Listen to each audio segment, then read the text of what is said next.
Hello, everyone. Welcome out to CarShield Field for today's contest here at the PCDL.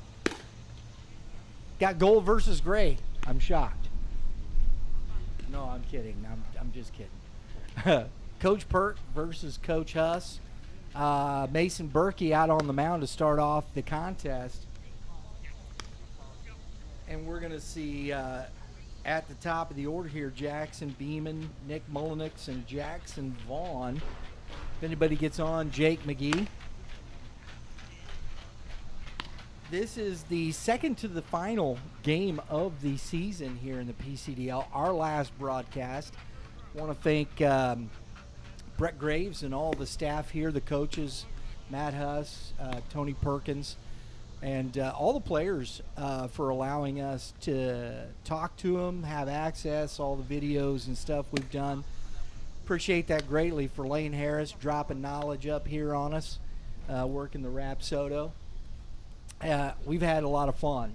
Hope you've enjoyed the broadcasts, and we look forward to being back next year and bringing you the PCDL here in O'Fallon, Missouri. It is O'Fallon. Yeah, we're in O'Fallon. Behind the plate to start with will be Logan Winkleman. Logan's at Jeffco too, correct? Lakeland, that's right, Lakeland, which is a powerhouse in Illinois, correct? Yep. So, just because it doesn't say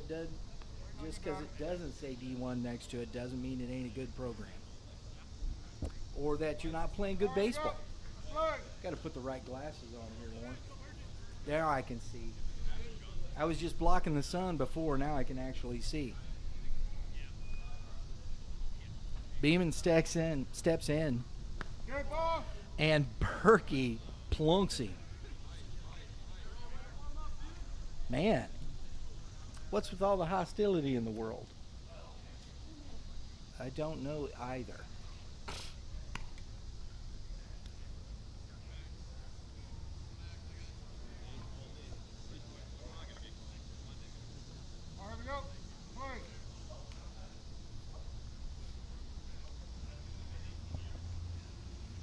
Nick Mullenix stepping in.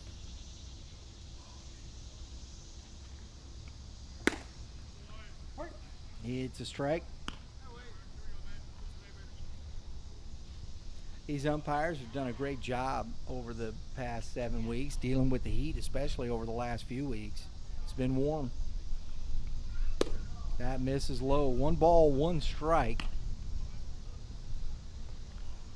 Beeman still trying to work that hit by pitch out of his rib cage. Oh. 2-1.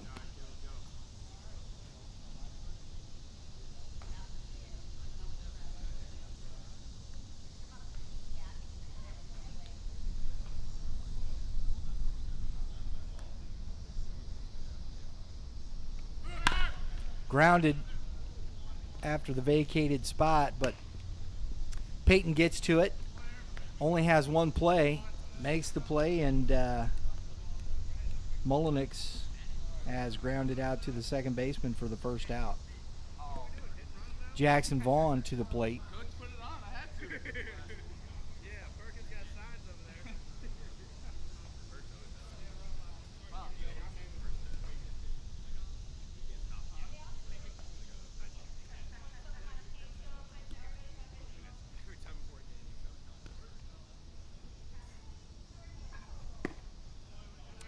That's a strike on the corner to Jackson Vaughn. Jake McGee on deck.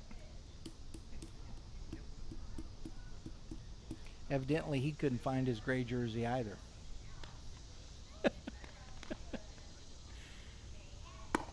And that is outside. 1 ball, 1 strike.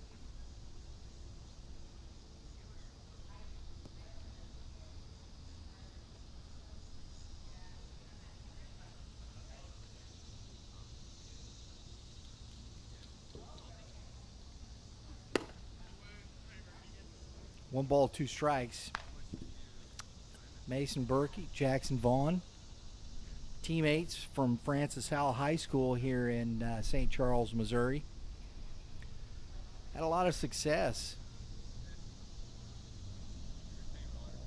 over the few years that these two played together on that Viking squad. I believe his 2 Final Four appearances.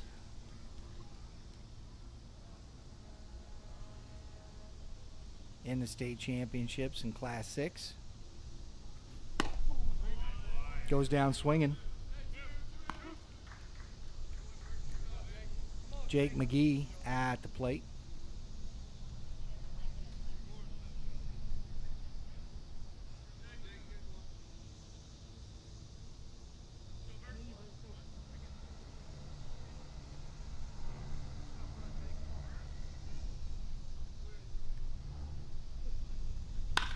Grounded to the second baseman, Peyton. Up with it. Out number 3. So Berkey plunks the first batter with the first pitch and then gets a couple of ground outs to the second baseman and a K, and we head to the bottom of the first. No score.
Jake Brett Schneider warming up here for the Gray Squad, taking his,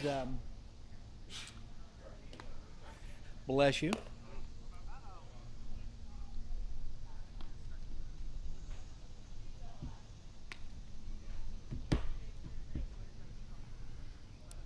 Taking his warm-up pitches. Gotta get, let's see here. There it is. Today, so Berkey started off and is Will Browning pitching today, Lane? But Berkey just went first. Gotcha. So it'll be all these guys. We'll see what order it comes in.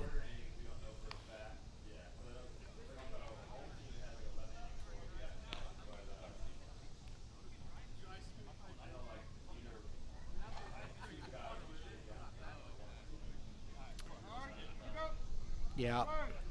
So we'll see how many innings Berkey goes, and we'll go from there. Joey Linneman steps in. Had himself a day yesterday, huh?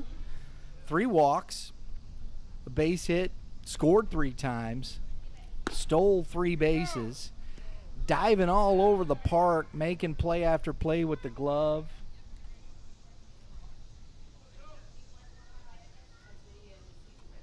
Getting it done.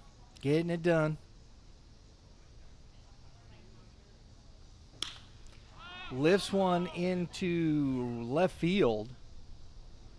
Catch is made for out number 1. That is Cohen Linderer out and left.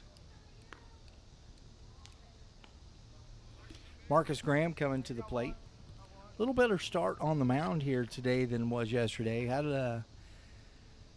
Had some struggles with the strike zone.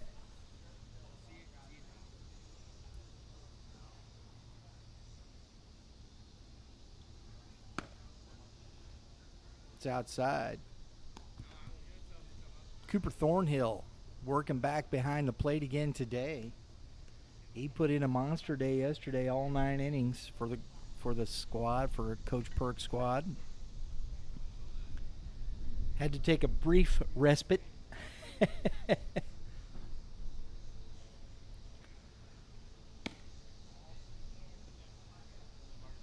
1-1.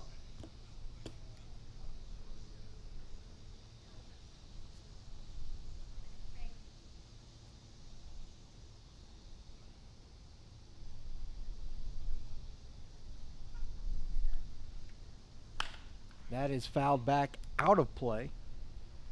1 ball, 2 strikes.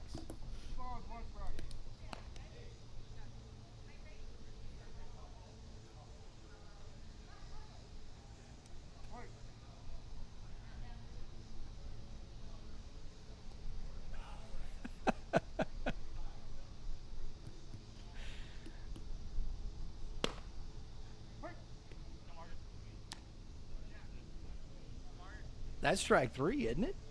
If he calls that a strike, that should be strike 3. I had to count it 1 ball, 2 strikes. It was 2-1. It's 2-2. Okay, I messed up. My fault.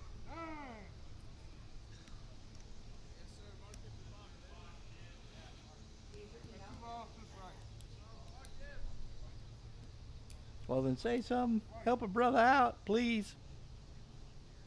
It's all messed up. I put the wrong chicka in the box. And Graham. Oh, and a heck of a diving play at second base. Is that Anthony Gura? It sure is. My goodness. Robbing Marcus Graham of a single.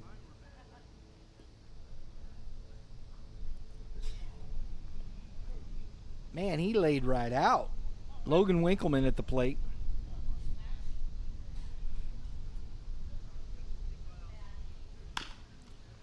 Grounded foul down third base line.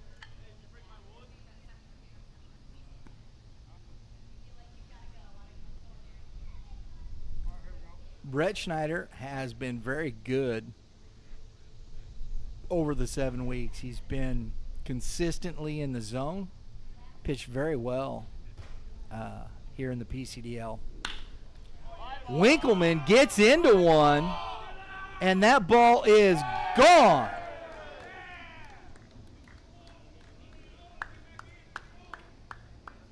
Oh, shoot, there's a head came back in. Shoot. Pitchers. Oh, man.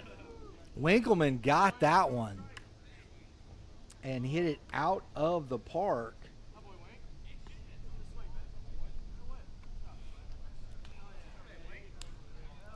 Got that one middle in, and Winkleman sure did turn on it. 1-0 Gold Squad. Nate Caraballo at the plate.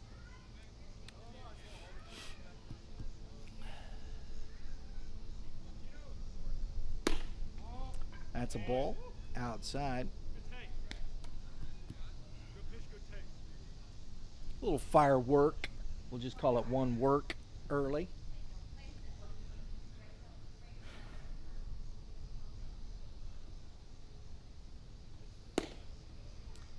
Two and 0. That's interesting here. So he goes in, misses a little bit. Winkleman hits it out, and he misses both too low on the outside. Common thought process here. Don't want to throw it in the same spot. And he can't get the strike there. 3-0 to Caraballo. I'd chuck it back in there. See if you can hit it again. Come on, bro. Don't be afraid. Yep. Swing and a miss, man. Caraballo going 3-0 on the swing. I like it. Aggressive.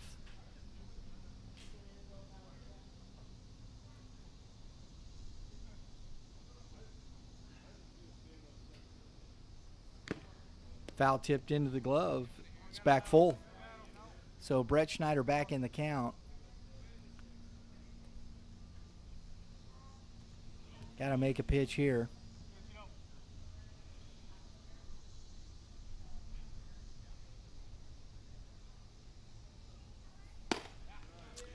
And the walk.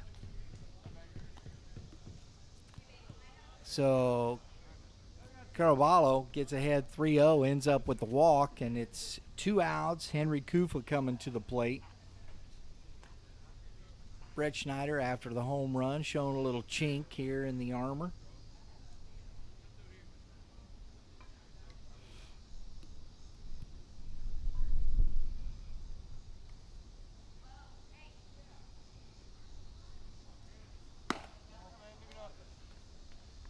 It's a ball up in the zone.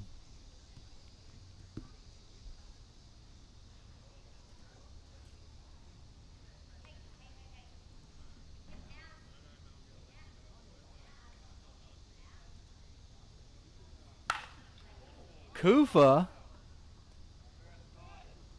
can't keep it fair, or that one would have been out of the park as well. Just a long strike.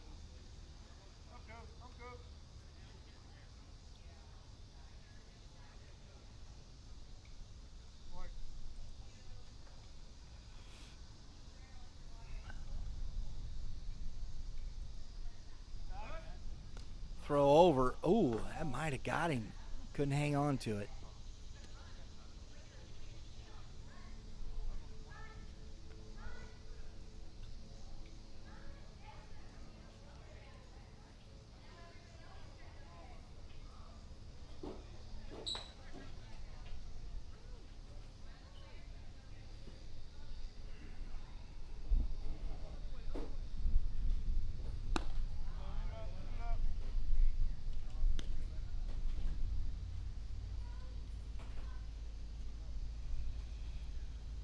Two balls, one strike.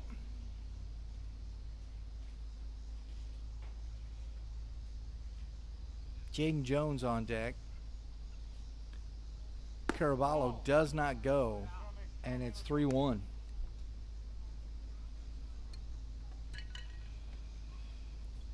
So since the home run, Brett Schneider's been a little gun shy. Kufa hit that one on the inside a long way, but foul. There goes the runner, and another one that he can't hold off and keep fair. 3 balls, 2 strikes, so we'll probably definitely see Caraballo going again.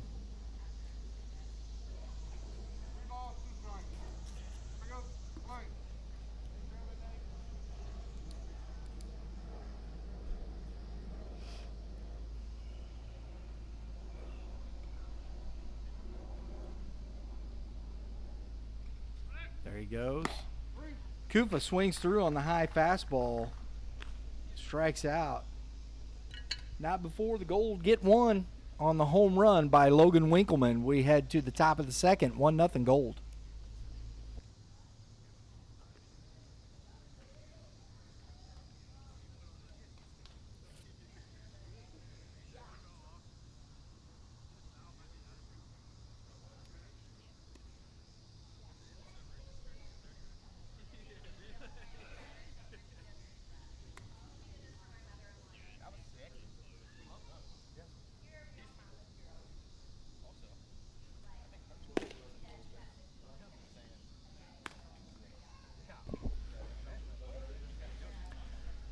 Mason Berkey back out on the mound for his second inning of work. Folks, if you enjoyed the PCDL, make sure you check out the Keep Climbing podcast with Brett Graves. We've been recording the Keep Climbing podcast here at the ballpark, and every Monday, 3 p.m. Central Standard Time. Check it out. Mr. Graves talking about the different aspects and areas of what the PCDL is about, sharing his thoughts on baseball and the development process. It's a must watch. So check that out here on Youth Baseball Midwest. Keep Climbing podcast with Brett Graves. So we've got Cohen Linderer coming to the plate.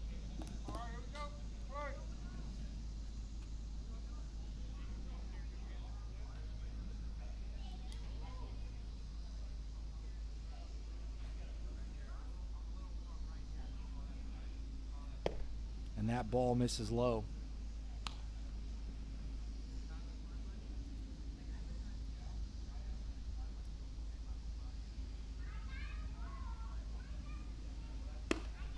Strike one. 1 ball, 1 strike.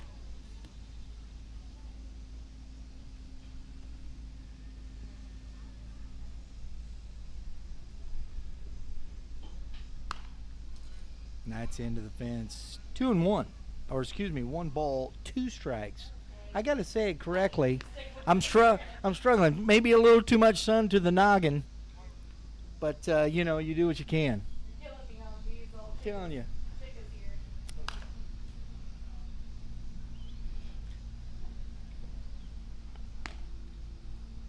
You could plug that in, though. I technically could. Yeah, good. Would you like to bet? Yeah, sure. We'll put him on. We'll get him chatted up here. See if we can grab. Ho! 3 balls, 2 strikes. Little maverick early on here. It's good hustle by Mr. Mitchell grabbing the baseball. Do it between innings.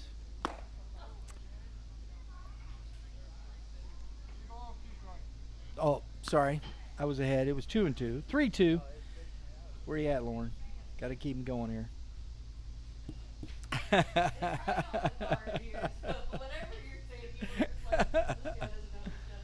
No. Oh! Another Maverick with ball 4. So the base on balls for Linder leading off here. Cooper Thornhill coming to the plate. We're living in the danger zone.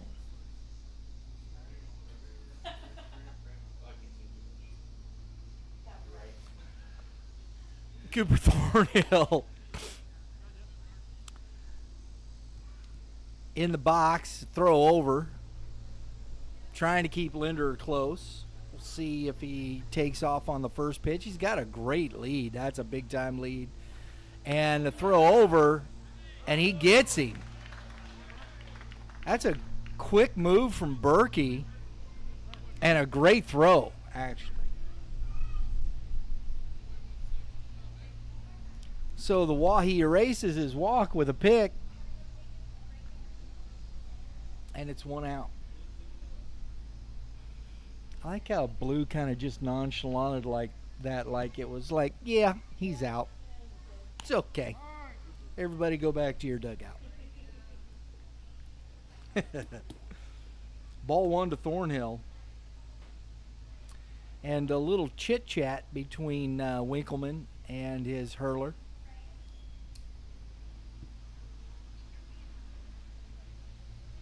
Just a bit of advice. Throw it over the plate. It's a simple game. Telling you. That's all he said. Just chuck it over the plate, baby. 2-0.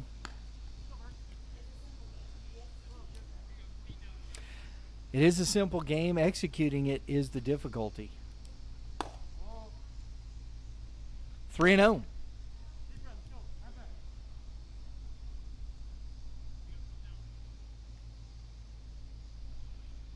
Got the towel out there just in case. Got to dry off.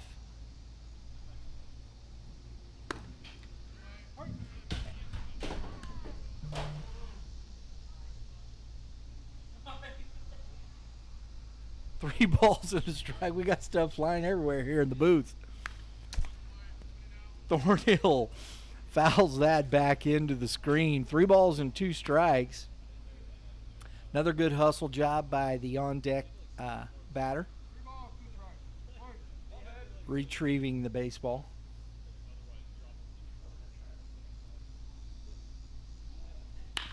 Grounded to the third baseman. Dickinson up with it. Throw over and out number 2. Sean Mitchell coming to the plate. Nice job over there by Signorelli, just kind of getting off the bag there.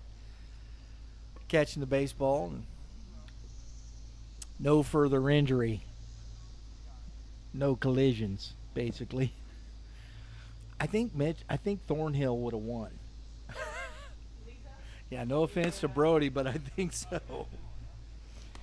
And a swing and a miss from Mitchell on the curveball. Strike 1.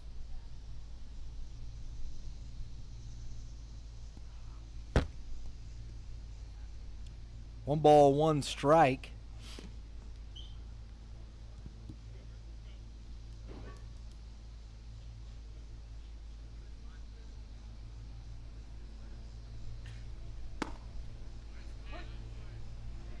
Strike 2.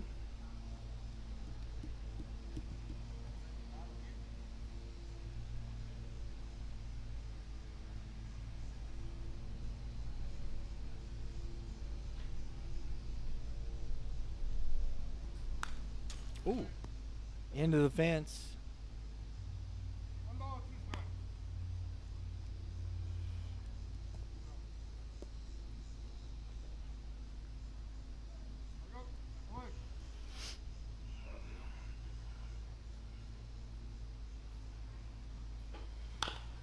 And that is grounded foul. I love that. That's a veteran coach right there. Coach P. That's a veteran coach. Ain't no sense in trying to break something to catch that, knock that ball down. You get the young, vibrant coaches that are out there trying to still flash the leather. It's no reason to. Corner. Mitchell goes down. Berkey gets the strikeout. We head to the bottom of the second. 1-0 Gold.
Jaden Jones coming to the plate. So whenever you want to jump in, Lane, just hit the on button and jump in. Should be on top there. Sweet. Lane Harris joining us. You've probably heard him from afar through the microphone. We stuck a mic up there for him so he can chat it up with us. Tell him about yourself, Lane.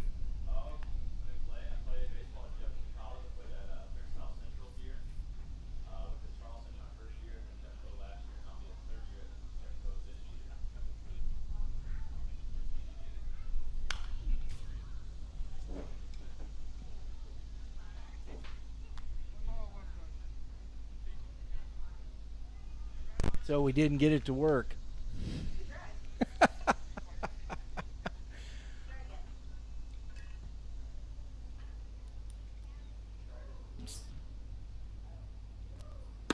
Oh, that's a big swing and a miss.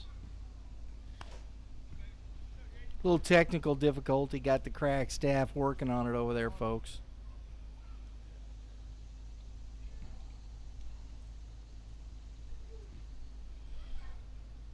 Got to turn the volume up on the channel. Yep. Popped up, and that is going to be out of play.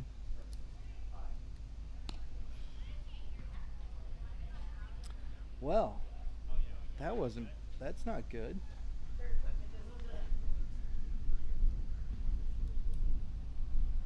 That was a failed attempt, folks.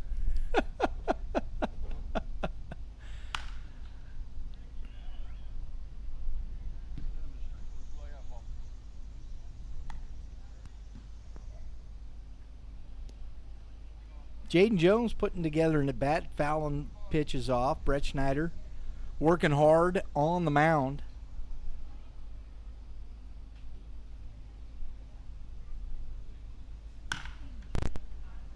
Skied into, and just off the glove. And is it fair? It is fair.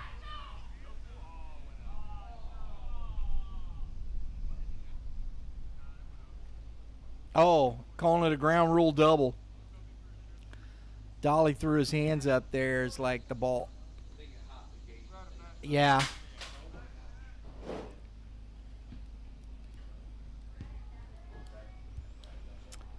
And Dolly, he's thinking, man, that was foul. Evidently it was not. Blue called it fair, and so here we go. So a double from Jones.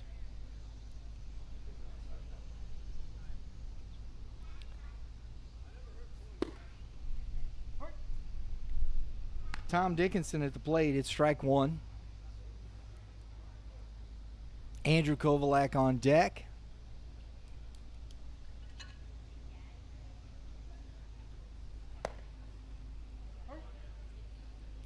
Oh and 2.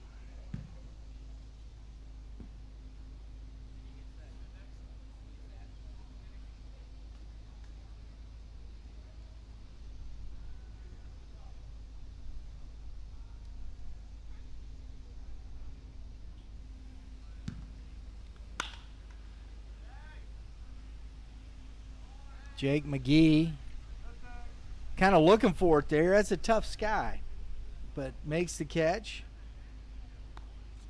Out number one. Kovalak now trying to drive in another run here. Jones in scoring position. It'll be interesting to see because Jones, he's one of those opportunists when it comes to base stealing. Not the fastest guy, but he gets good reads and always been able to get that kind of that running jump.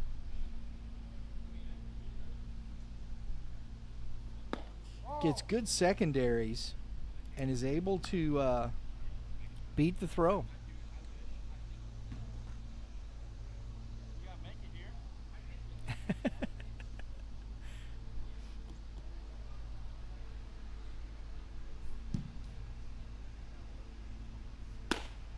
That's a ball outside. 1 ball, 1 strike to Kovalak. Cloud rolling over the field here.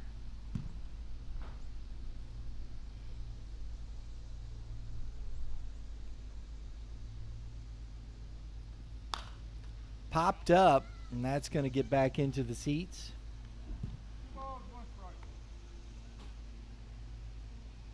1 ball, 2 strikes.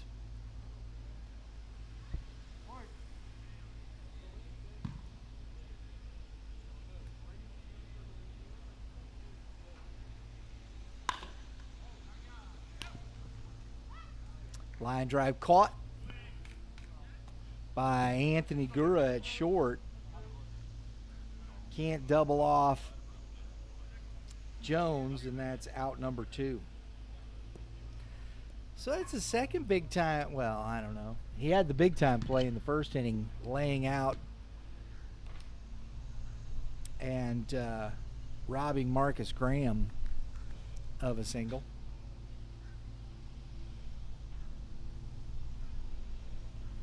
Colton Nichols to the plate, takes ball one.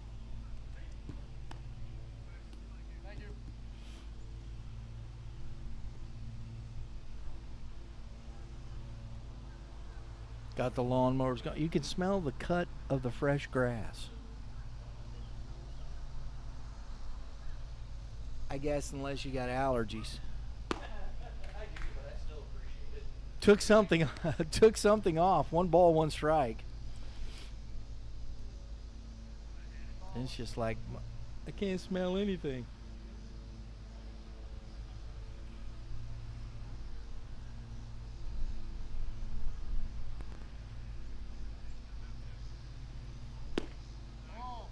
Ooh, that was close. He poised to call it a strike and said no. There you go. That's all that matters, right, Lane? Getting it right. Lane up there watching the Rapsodo says Blue got that call right. So it was not a strike. Swing and a miss from Nichols. 2 balls, 2 strikes.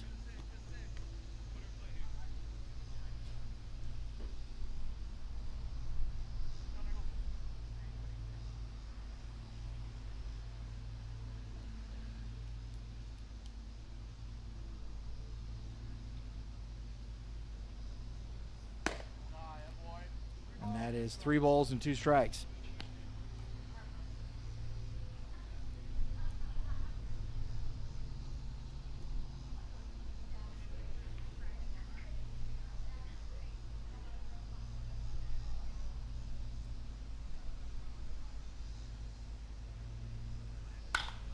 And that is lined into left field, tailing, but the catch made by Jackson Beeman for out number 3.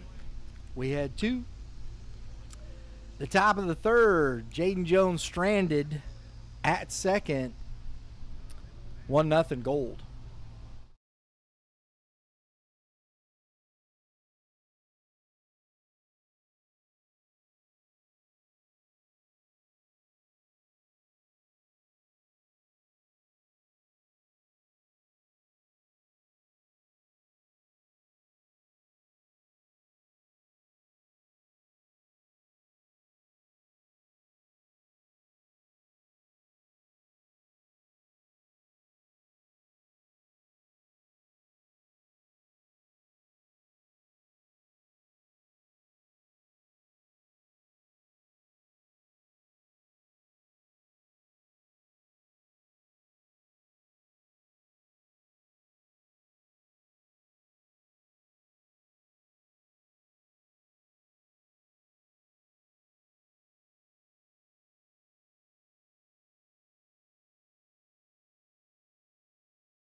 Trey Kent Landrum leading off here in the third inning, followed by James Dolly.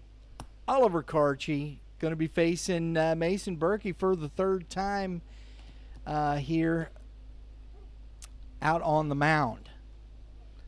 Now I think we got our sound resolved here and should be. So, Lane, introduce yourself.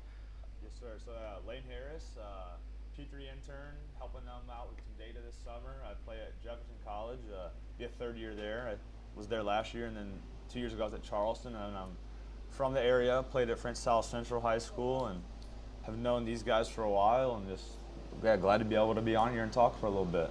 Yeah.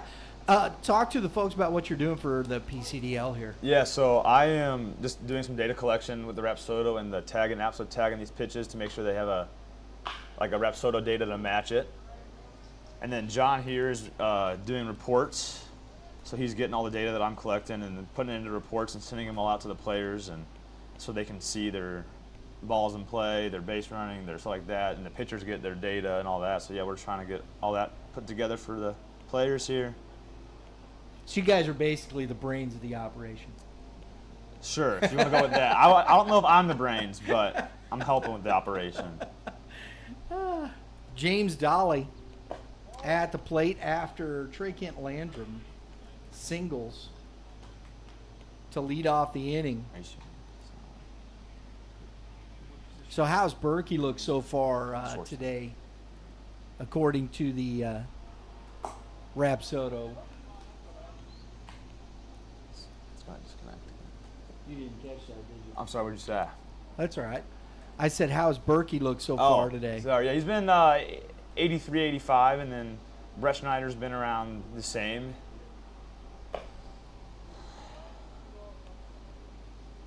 These two have been pretty consistent in the strike zone throughout the entire 7 weeks, Yeah. haven't they?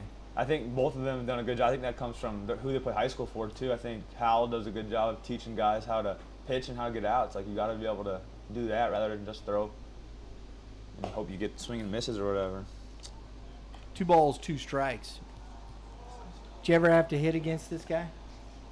I never hit in high school, so no. And I don't think so. My senior year, he was a sophomore, so I don't think he was on varsity. But I did have to face. I pitched against Jackson Vaughn here, actually, my senior year, his sophomore year. Here in this stadium? Yeah. How'd that go? Actually, I think we talked about it the other day, me and him. I think first time I struck him out, second time I walked him. It's not beating. Very good. But he's definitely a tough hitter. Like watching him in this league, it's been like he's definitely one of the most consistent hitters of putting the ball in play and hitting it hard somewhere. He's a tough out, isn't Yeah, he? absolutely. Yeah. James Dolly has been a tough out. Oh, and a great jump by Landrum. Dolly swings and fouls that off back to the fence. 2 balls, 2 strikes. Dolly's had a good 7 weeks here. I know. Just Swung the bat very well, played some good defense as he heads off to I think Gateway college this year. Yeah, he's had a real good summer. Hit the ball pretty hard a lot. And getting on base, like another good There it piece is. there. Hard Yep. line drive single. He's just out. So Safe. Called him safe. Ooh, that was close, wasn't it? almost a fielder's choice there. Almost. But yeah, another good piece of hitting. Dolly's been how's his hard hit percentage? Is it pretty It's good? got to be up there. I mean, he's a lot of doubles, a home run, and then singles. I mean, that's hard hit there too. So One of the things that I think is interesting when you talk about analytics, you guys can, to me, especially for a hitter, is sweet spot percentage. Mm-hmm.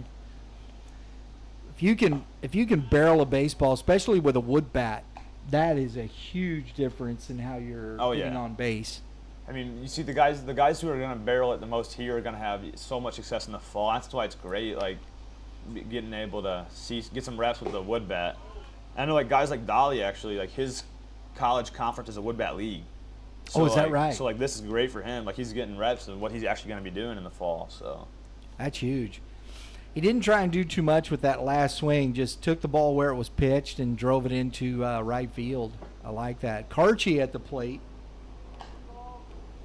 He's got a 3-0 count here, so 2 on. Nobody out. Berkey finding himself in some trouble that he really hasn't faced a lot.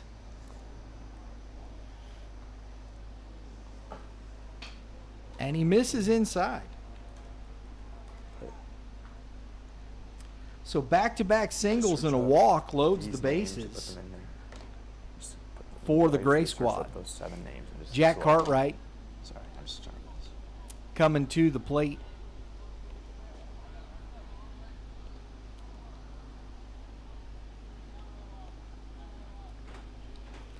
Cartwright swung the bat very well here this week, this season as well, and Berkey misses in. I think he's a Holt guy, so he's another local guy who's had a pretty solid summer with the wood bats. Like it's just Yeah. Sometimes like just switching it up a little bit changes your approach, changes your mindset, and you're just not trying to hit a home run. You're just trying to put good swings on balls, and you get some good results like that. You know, with as little as most people hit home runs, you know, in high school and things like that, I think if you can focus, as big as Cartwright is, if you can just get a good swing on a baseball, get it to the barrel, you got a chance to hit the ball out. Oh, absolutely. And you see guys like Winkleman earlier. He's hit the ball hard all summer, and that one just got the barrel to it and was able to get under it enough to send it out. Drive the ball out of the park. We've seen what, 3 or 4 home runs, 5? Yeah, I think about 5 now. Yeah. I think every guy who's hit one out just has 1, but so it just shows like no one's really trying to hit home runs, but there's several guys who have the power, and I think especially with metal bats, like in the fall, they'll be able to. The power will even continue to rise for a lot of these guys.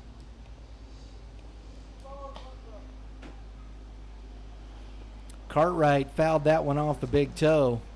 That's painful. Pitching or hitting? Check heart rate.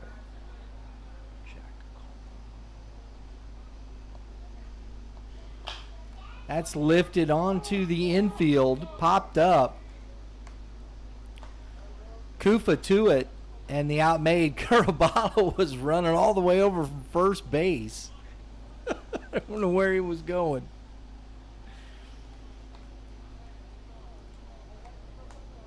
Skyler Stock.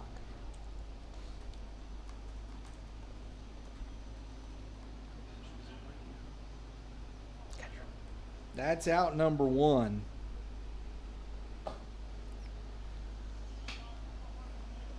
And it's ball 1 to Skyler Stock.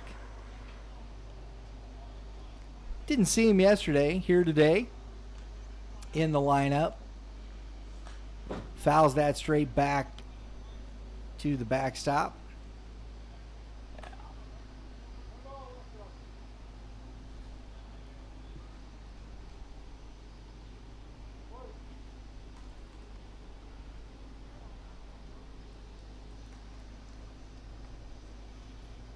Gurr on deck. Catches the corner. 0-2.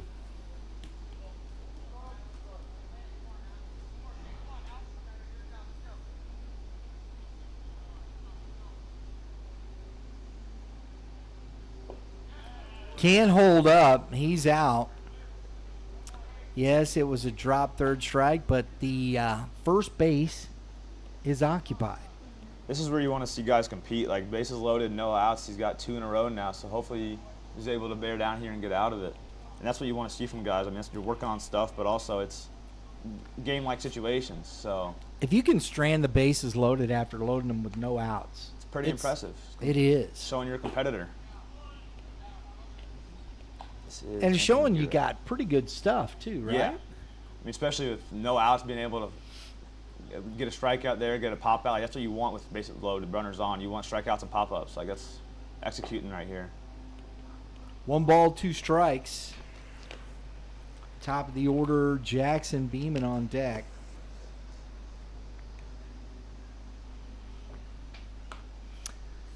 You know, it's cloudy on the bases, but it's not cloudy in the ballpark. Get it? That's strike 2. You know, cloudy, it's gray. Got nothing, huh? I liked it. Don't worry. Ha ha! It's just it's always going to sound better with the gold. The gold's always going to sound better. Gold is better than cloudy. Yeah. That's a great pitch. 2 strikeouts and a pop-up for Berkey after he loads the bases. Strands all 3. We head to the bottom of the 3rd. 1-0 Gold.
Jack Bretschneider out for his third inning of work. He's going to be facing Aiden Payton.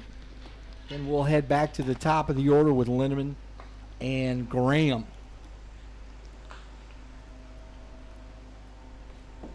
The overall look for Bretschneider these 7 weeks, it's been good, hasn't it?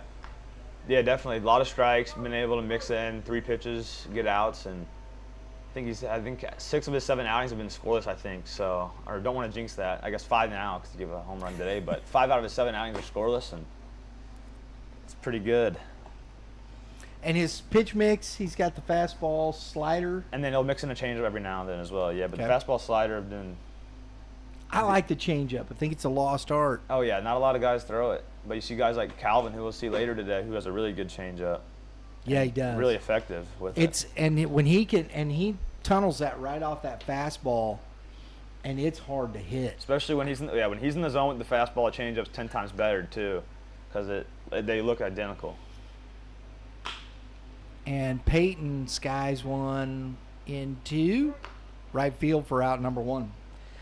With that changeup, it looks like he's probably 10 to 12 miles an hour difference too. Yeah, it's like so. His changeup's like 76 to 78, and the fastball will be mid upper 80. So yeah, it's about a good 10-mile-an-hour difference. Which, on a changeup, 10 to 12 is like what guys at the highest level go for. Obviously, like there's guys now I play with now who have like changeups who are 2 or 3 miles an hour slower, and it's like just a slow fastball. Got to be able to get the speed difference there to keep the hitters out of timing. It's ball 1 to Linneman.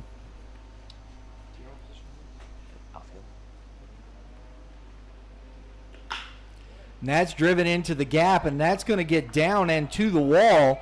And Linneman, with his speed, he's looking at third, and he's not even slowing down, and he's going to be in there. That's a great piece of hitting. Joey Linneman on fire, man. Yeah, he's had a really good week. Hitting it, swinging it well, and made 2 nice plays yesterday. And runs the base as well. Yeah, he's a good player for sure. Over at St. Charles Community College, from Fort Zumwalt North High School, Marcus Graham at the plate. He redshirted. Now, Graham, heck, all you got to do is try and see if you can you take a team at bat here and see if you can lift one in the air and get that run home. It's ball 1. Bretschneider's had some hard hit balls against him today. We hadn't seen as much through the first 6 weeks. Marcus. Catcher. 1 ball, 1 strike. Waiting on deck is Winkleman, who had the home run in the first. The only scoring of the day. Yeah, there was 2 changeups in a row right there, so he definitely mixes it. I think to the lefties more than the righties for sure. And then the fastball, hard hit ball, but Ooh. that's enough to get the run home. Good job by Graham hitting the ball the other way, and the run scores. Productive outs, folks. Less than 1 out, get the ball on the right side with the runner at third. Score the run, it's 2-0. Gold.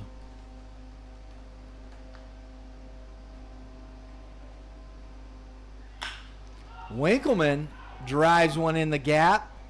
Not going to get there. Dolly to the wall. Winkleman showing off his speed.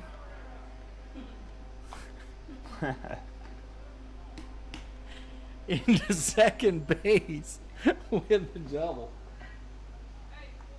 Yeah. No, he's not going to. He's not going to. He's got a, looks like Brody Signorelli out there running for the catcher. Good day so far for Winkleman, yeah. 2 nice extra base hits. Home run double. Yeah. He could go for the cycle, man. Triple's Got that gonna- I think that triple's going to be out of his price range. It's got to be to that gap he just hit. That gap's gonna be up Caraballo lifts it to James Dolly for out number 3. And that'll do it as we head to the top of the fourth, 2-0 Gold.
Folks, we're going to be out next Wednesday. Starting next Wednesday, we'll be live streaming from Ronsick Park in Washington, Missouri, the Mid-South Regional Championships featuring the state champions, Columbia Post-19 out of Tennessee, Pontotoc Red Sox out of Mississippi, Bossier Phillies out of Louisiana, Ada, Oklahoma. I think that is post, 42, I think, maybe. Pittsburgh, post 64, out of Kansas. Missouri has a couple teams, the host team, the Washington, post 218. And state champs out of Moberly, the Moberly Sixers. We're looking forward to it. Got some, that Bossier Phillies team. That one is going to be fun to watch. Tune in. Starting Wednesday, we'll be there live streaming all day long through Sunday to the championship game. 15 games to decide who's got a spot in the World Series. What's cool about that is if you win that regional, they put you on a plane and fly you free of charge to Shelby, North Carolina, put you up, take care of you. Then if you win the World Series, you get a trip to wherever the World Series is for Game 2. You get that's all expenses paid by American Legion. It's a pretty cool deal. So make sure you tune in. If you're not subscribed, hit that notification bell. We appreciate it for supporting Youth Baseball Midwest. Will Browning on the mound facing Henry Kufa here in the fourth.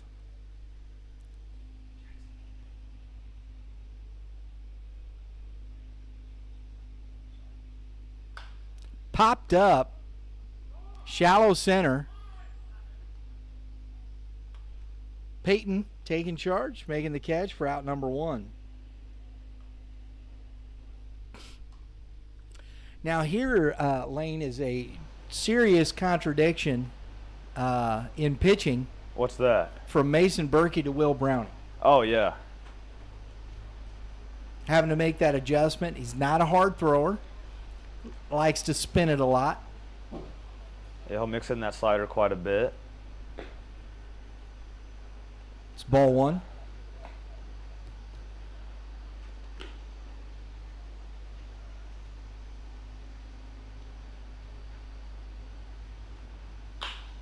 Line drive. Peyton making the catch. It's huge for the pace of for out number two. Mr. Peyton out there flashing the leather. What's the spin rate on his slider, Bo? Do you know? Do you have that? He has not thrown one yet today, and Okay. I can't recall from the past, but when he throws one, I will let you know. All right. This kid's a good hitter. Tom Dickens. No, excuse me. Jackson Vaughn at the plate. And I'm on top of the fourth. It's going to Omaha.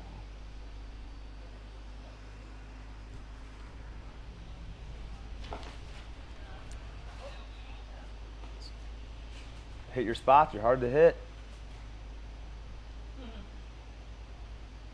Jackson Vaughn at the plate. I messed up, didn't turn my book over. Love that. 3 straight spots. That is good pitching by Will Browning. 1, 2, 3. Great team goes down. Vaughn looking. We head to the bottom of the fourth. 2-0 Gold.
Folks, if you like what we're doing here with Youth Baseball Midwest, please take a moment, or after the game here, go check out our channel around there.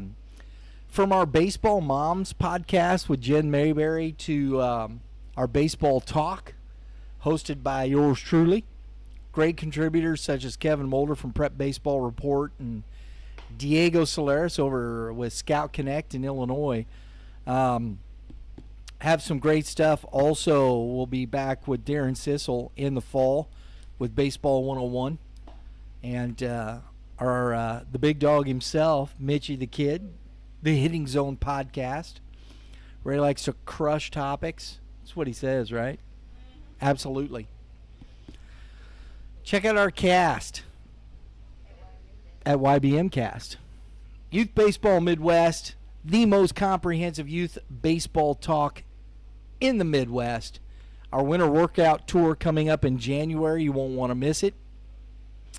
Followed up with our GAC coaches preview. We'll have some Missouri coaches from around the state as well, previewing high school baseball. We just kind of reload. Head that way. Now we got Henry Kufa at the plate. Sorry, boo. That is fouled back for strike one.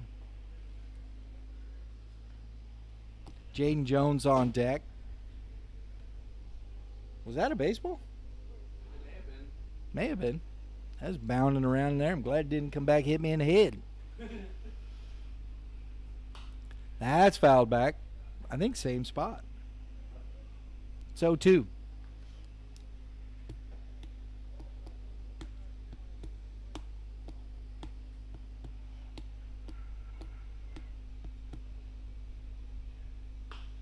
Lift it up.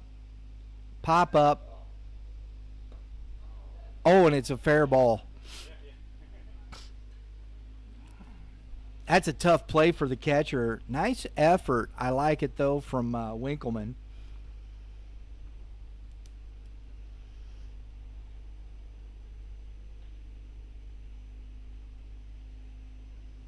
Kufa's on the air.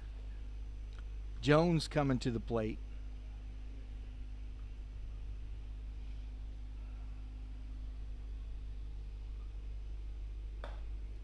Jones is another one that's capable of hitting the ball out of the ballpark. He takes ball 1. How's his metrics been looking, Lane? He hits the ball hard a lot. Well, he's actually walked quite a bit. Yeah, the Rapsodo is so iffy on the exit velo data. Yeah. But like, I'm tracking like hard hit percentages, but I don't have the number like, in front of me, but I'd assume it's up there with some of the near the top of the league, just because he's hitting the ball hard, getting on base, stealing some bases. So yeah, I think overall he's having a pretty legit summer though. Yeah. Kufa steals the bag. It's 3 balls, What? no strikes. Gira. I think the one thing that's interesting about Jones is his plate discipline. He doesn't chase a lot. He's pretty crafty. He runs well on the base pass, even though he doesn't have great speed. He's a good baseball player. If you want to just put it in those terms, he's just a good baseball player.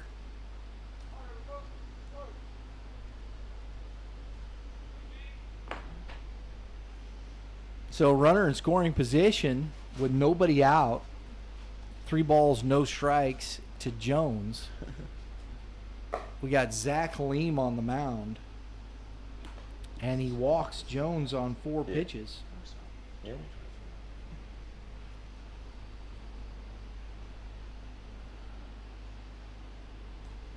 Brings up Dickinson. So the pitch mix on Halim, what do we got? Fastball, changeup, I think curveball. That's fouled back to the fence. Dickinson at the plate.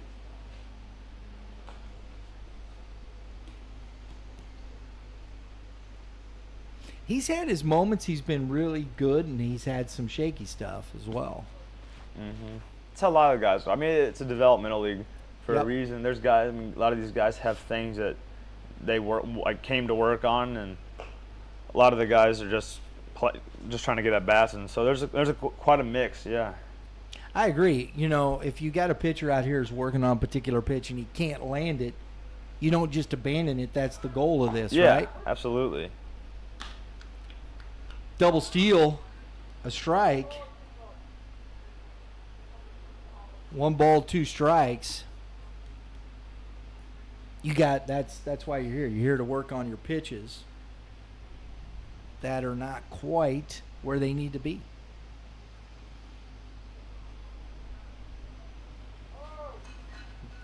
That's it.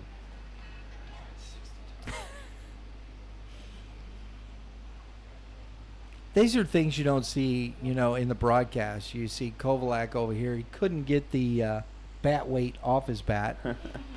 Just and a swing and a miss. That's a good. It looked like a fastball riding away. Right on the paint. But Kovalak, he was trying to get the bat weight off, and just hitting it on the turf wouldn't do it. He finally goes over the concrete, comes off, and just rolls down the steps. Andrew Kovalak. Ooh, that got away.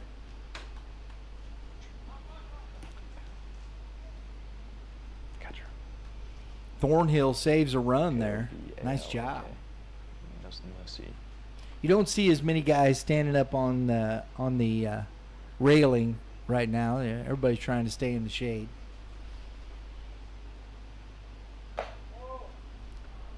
Two and 0 to Kovalak. Yeah, I don't blame him though. I was out there for 20 minutes setting the Rapsodo up, and I was drenched. So don't blame him.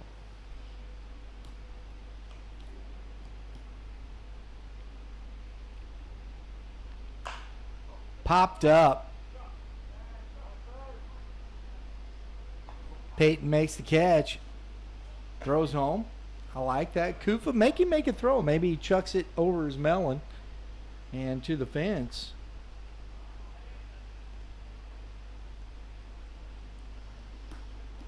Second and third now, 2 outs. Halim, after the error in the walk, strikes out Dickinson. Gets Kovalak to pop up on the infield. Now we have Colton Nichols at the plate. Takes ball 1. Seeing these pitchers in trouble getting themselves out of it. Saw Mason Berkey do the same with the bases loaded. Halim trying to finish this here without allowing a run. 1 ball, 1 strike. Yesterday we had like 380 pitches. Stupid.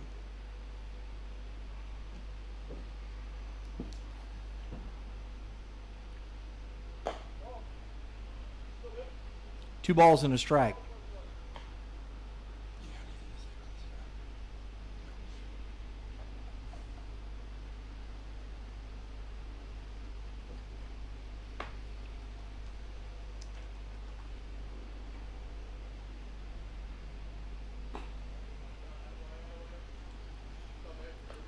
Three and one.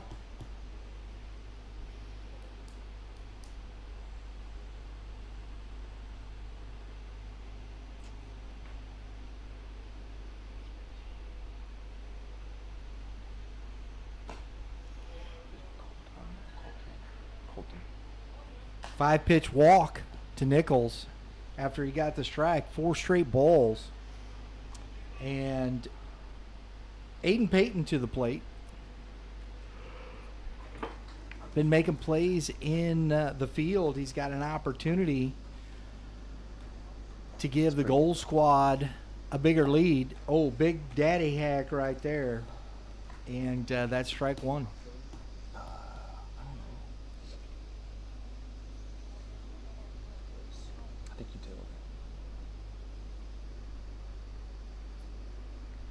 do. 1 ball, 1 strike.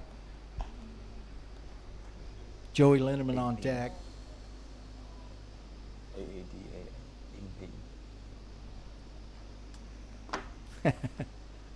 He looked down at the bullpen. Foul tipped into the glove. And see the guys. They're just kind of, it's quiet, hanging out. Bullpens are different places.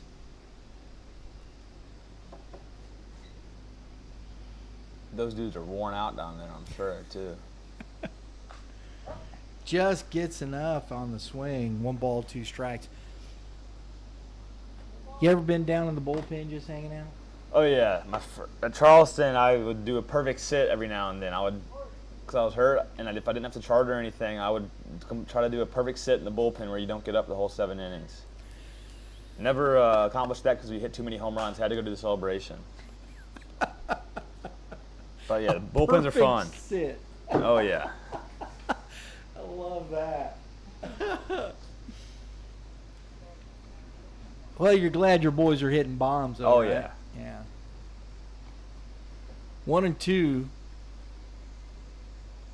to Peyton. Chase is upstairs again.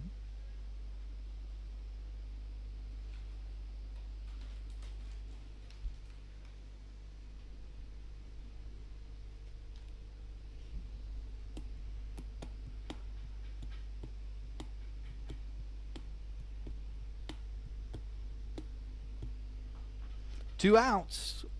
Bases full of gold. And that's fair. Down the line, Peyton gets one up in the zone, and that's going to score 2.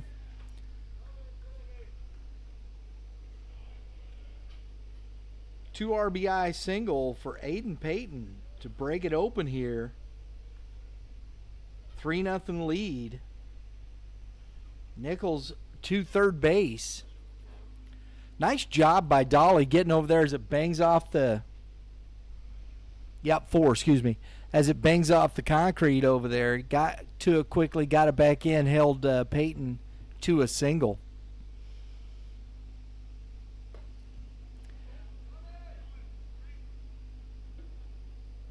Oh, let's see. Not enough speed. Colton was trying it. You can see the grin on his face as he's getting tagged out. Dang it. All right, we're headed to the top of the 5th. Score 4-0 Gold.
Thanks for joining us out here at CarShield Field today for the PCDL League. Hope you're enjoying the broadcast. Will Browning out for his second inning of work.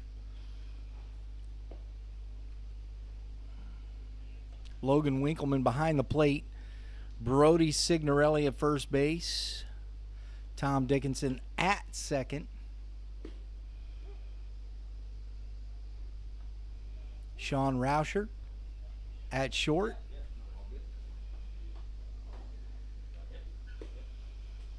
Jaden Jones at third base. Nate Caraballo out in left. Linneman in center, and Marcus Graham is in right field. Jake McGee coming to the plate to lead off the fifth. Cohen Linder to follow, and then Cooper Thornhill. This Coach Perk's squad has made a few comebacks, so you can't count them out of this ball game.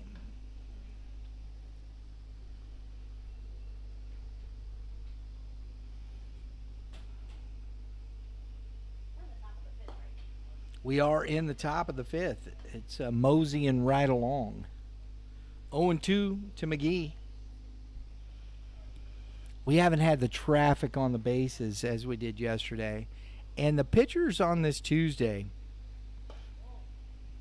comparatively, I think from the pitchers we see on Monday, work fast. They're much quicker in getting the baseball, getting the pitch, and finding that rhythm. And they just work quicker. 2-2. We haven't had a lot of deep counts here today. We've had some traffic on the bases, but still, guys have worked out of it. No real long innings. 3 balls, 2 strikes. I know there's people that are all stitious that would say, "Why are you saying all that, man?" Because I'm not stitious. Not even a little. Swing and a miss. McGee goes down on strikes for out number 1. Linderer coming to the plate.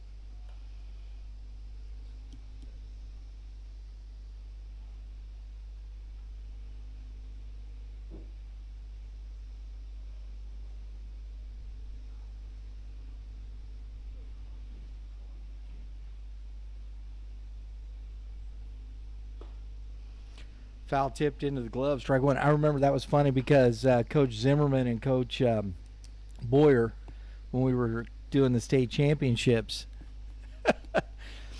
they kept looking over at me because who was it that had a no-hitter going?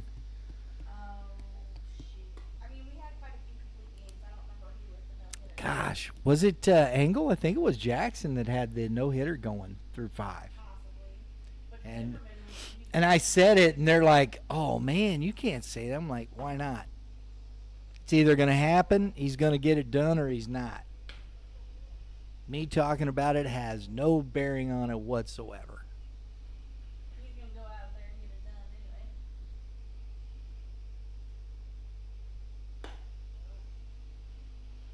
anyway. And it was funny because Coach Boyer said, "Yeah, I'm really superstitious."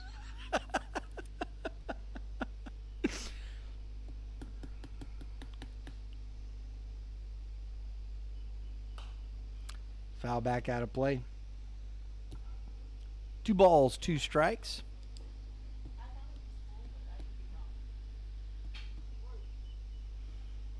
I thought he said 2 balls, 2 strikes.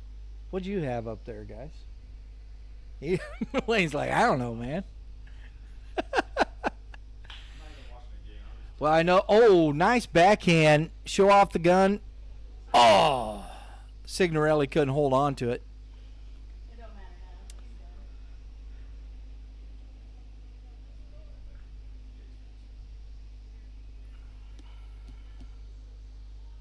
Yeah, you're safe, bro. He dropped the baseball. He was like, wait a second. Yeah, you can go back. Cooper Thornhill coming to the plate. 1 out. Runner at first.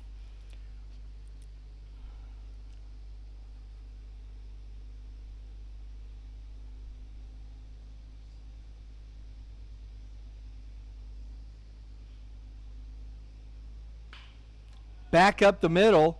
Off the bag. Ooh, that's a tough one. That's a heck of a nice play over there by Sean Rauscher. That ball's off the bag over Dickinson. Dickinson goes too far away from the bag. He was going to flip, regroups, and still throws a strike. Outstanding. My goodness. That was a bang bang play. I think you got it right.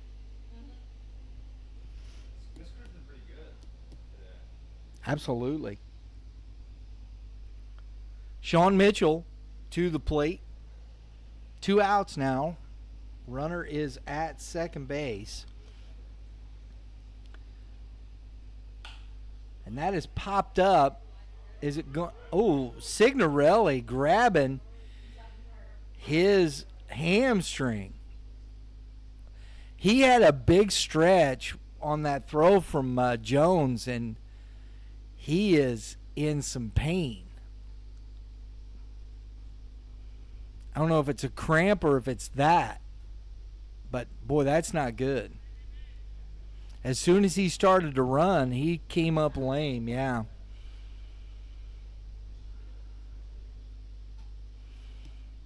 Man, I hate to see that. So we're going to have to get a new first baseman, I would imagine. Yep, Bryce Byers is coming out. And I don't think it pulled until he started to run for that ball. He twisted it after that stretch. Yeah. I saw him kind of grab at it after Linder was on the bag, but because that was a catchable ball because it hit right on top of the bricks. Just unfortunate.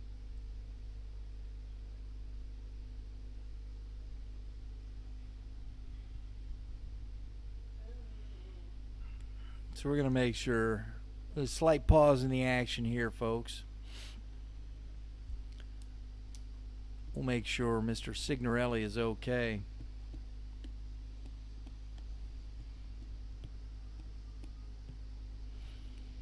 So, while we're waiting. Oh, we're going to play. All right. Nobody get whacked down there. All right. Everybody's paying attention at least. That's good. Sean Mitchell with a strike on him gets a break because that ball could have been caught. Mr. Henderson from SSM over there, physical therapist, on the job taking care of Mr. Signorelli. 1 ball, 1 strike.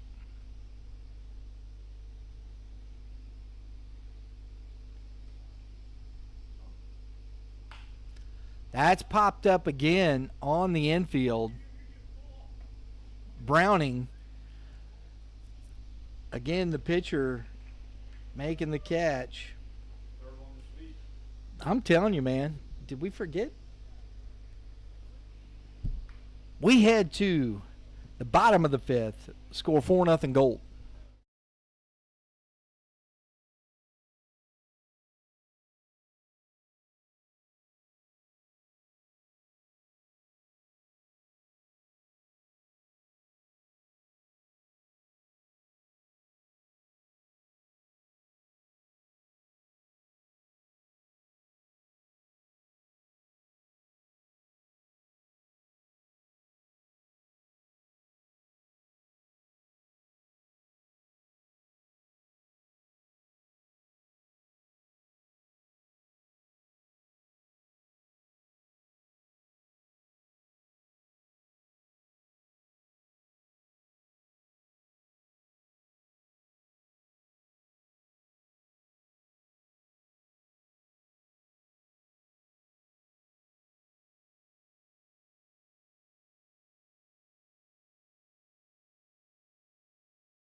SSM Physical Therapy, SSM Health Physical Therapy has been here all week. Ben Henderson working out here with these athletes. Been invaluable just in that situation right there, having Mr. Henderson on premises here. And he's working with these athletes, stretching, talking to them about, we've had some kids get overheated, as we did, I think even last week. Been tough. So, hey, big shout out to those folks over at SSM Health, especially Ben Henderson. They have a place at the Sports Barn, so if you're interested, talking, learning more about that, go check it out over at the Sports Barn in Wentzville. Woohoo! I thought it hit him. Maybe not. Sure was a ball, though. Zach Halim back out on the mound. Big swing and a miss.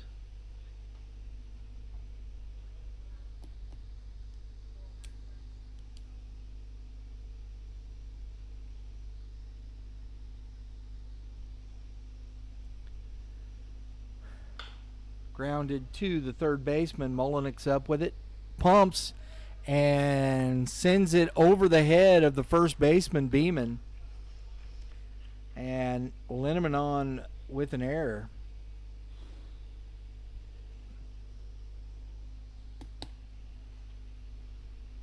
Brings up Marcus Graham.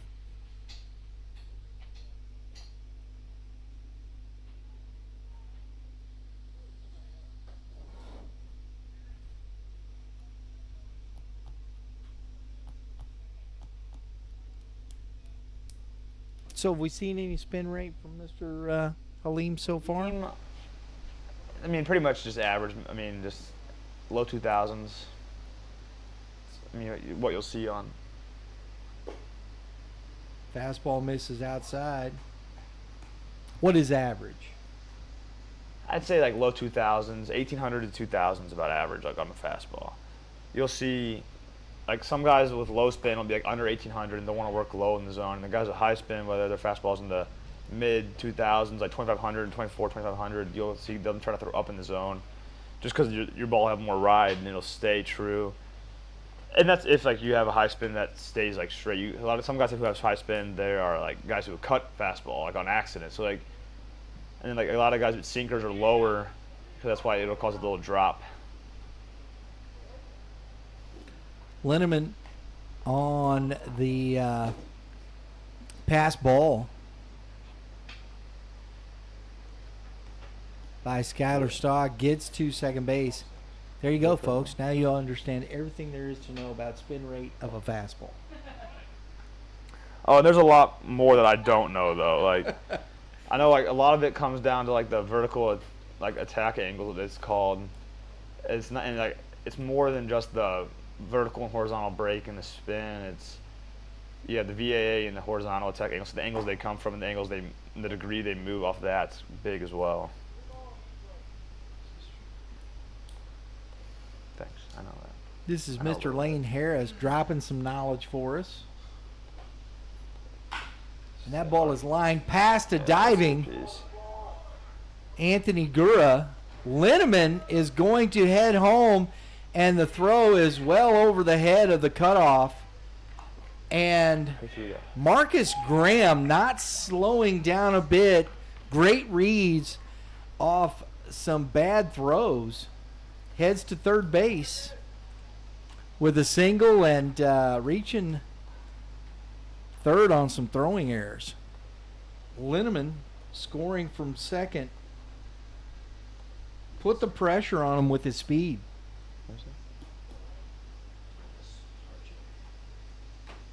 Hitting. Winkleman.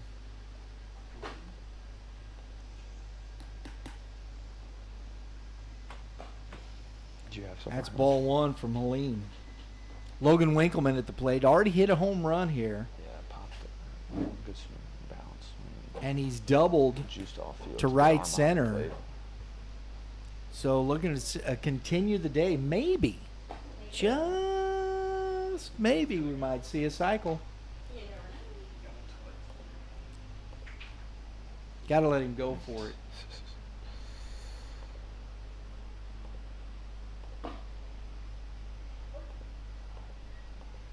What was that?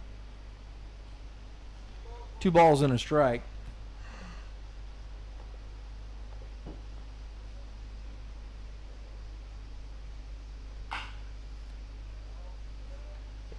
This is I like that. I like that. Coach Huss. Oh, okay. Yeah. I can still do the motions, but I'm not going to break a digit. I'm here to tell you.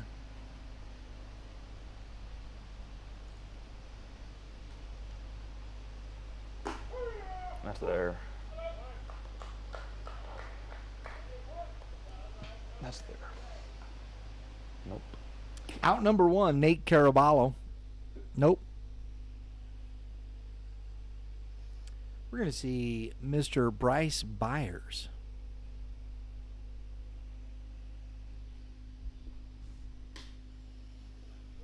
Take strike 1.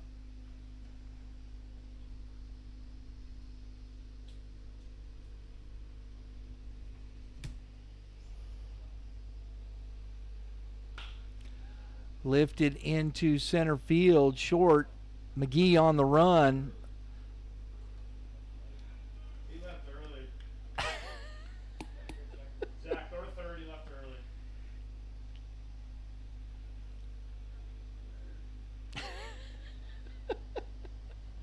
Let's see if he does, right? Check him. It wasn't even close. I didn't say that. I'm just the announcer.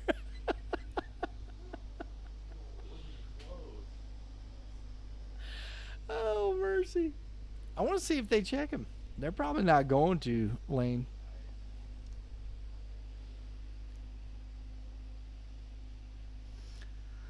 No check.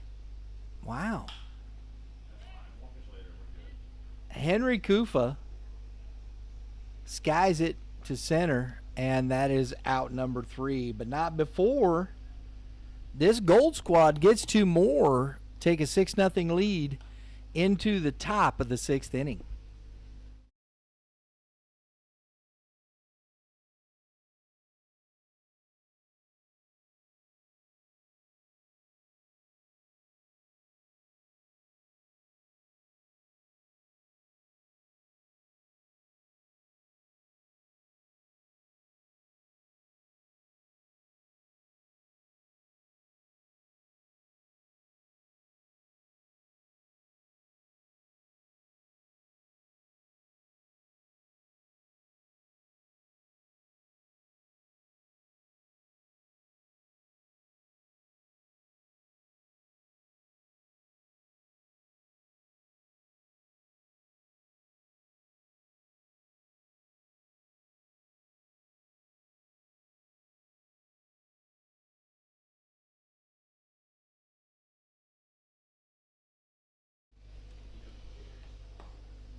Folks, if you're looking, you got some young ones out there, you're around the area, Tennessee, Illinois, Missouri. Game 7 Baseball has some great fall ball. Go to game7baseball.com, check out the fall ball lineup. I know here in Missouri got some great stuff out at the WAC, Warrenton Athletic Complex. There'll be some, I think they've got a couple still at Ozzie, I think this year, yeah, in fall. Be down at Ballparks of America again. That's always a fun venue. I like Ballparks of America. Good time down in Branson in the fall, right? Take a weekend, take a long weekend. Go hang out, go to Silver Dollar City. Game7baseball.com. We've been partnered with Game 7 Baseball since 2017. No, it doesn't seem that long, but it is. Trey Kent Landrum at the plate, and ball 1.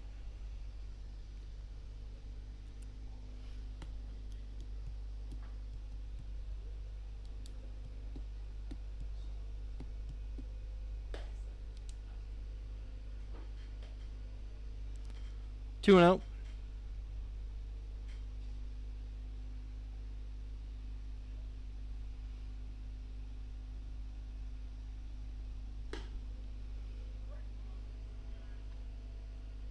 Two balls and a strike.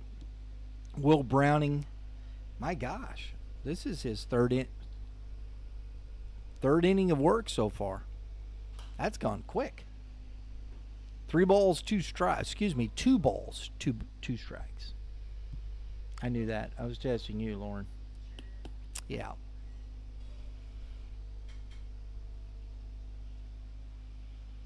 Doesn't seem to be as warm today. 3-2. Still below 90 out here today? 89. Hey, that's still below 90.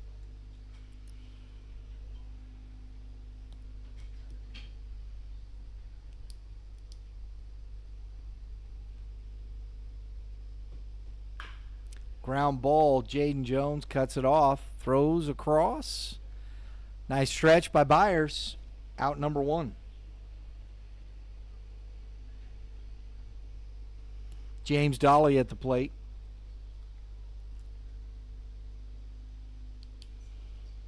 Looks like we got Andrew Kovalak now behind the plate, taking over for Logan Winkleman.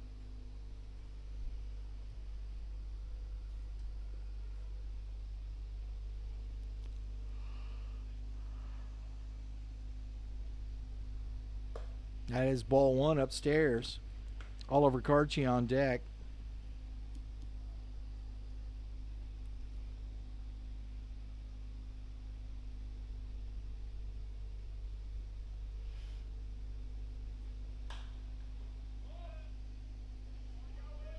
That's high up there. And enough time for the right fielder to get over to it. That is Marcus Graham for out number 2.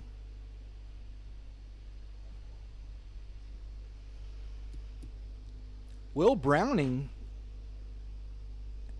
has allowed 1 base runner, and that was on the air, the throwing error. He has been lights out today. 1, 2, 3 in the 4th. The error in the 5th. And so far he's faced the minimum here. Carchi can't hold up. 1 ball, 1 strike.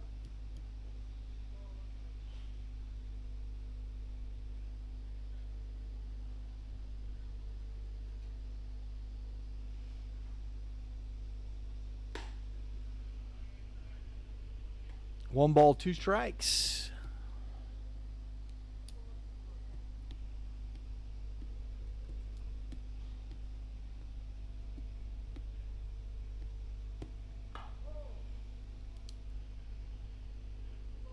Two and 0, or 2-2. Excuse me, 2-0. Why did I say 2-0? I knew it was 2-2. I'm looking right at it. Mouth quit working.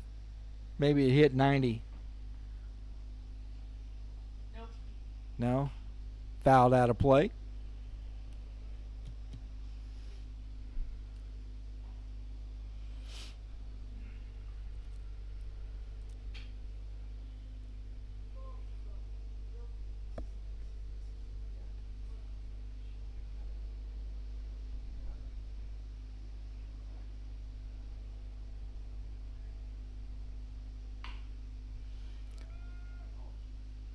It's going to be a tough play.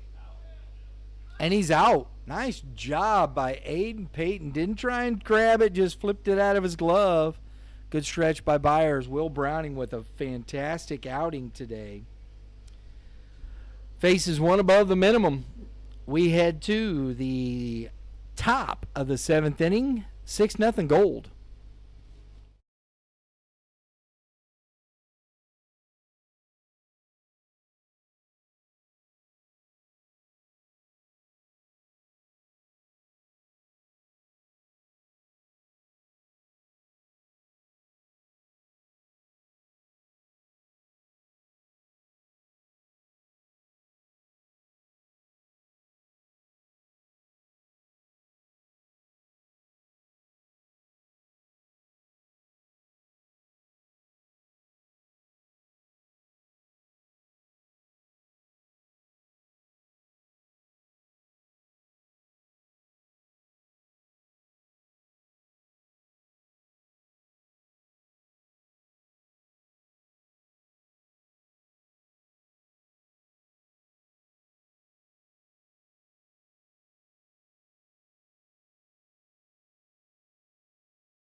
All right, Zach Leam out. I want to make a correction. It was Brad Henderson out there. I've said that. My fault. Messed up names.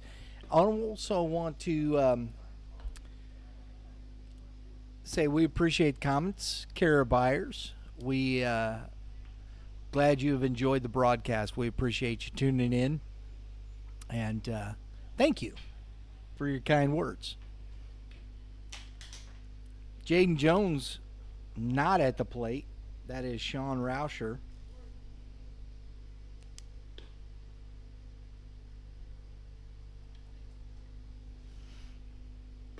Hitting for Jones. He called that ball or a strike.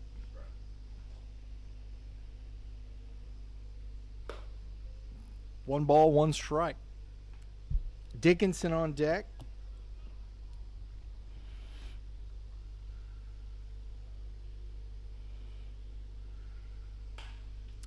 And that is going to be foul and into the seats. Strike two.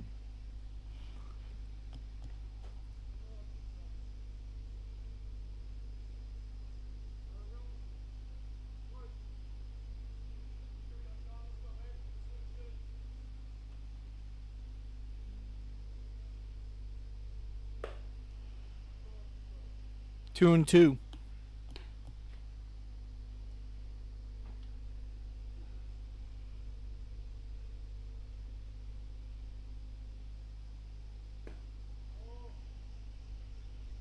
Three balls, two strikes.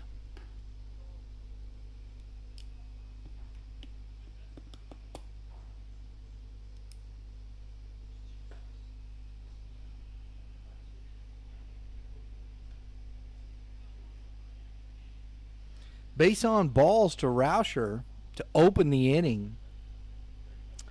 Dickinson then Kovalak here.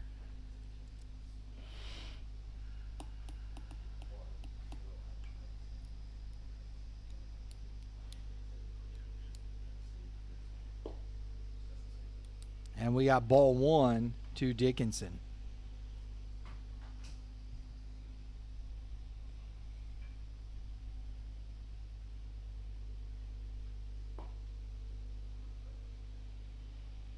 One ball, one strike.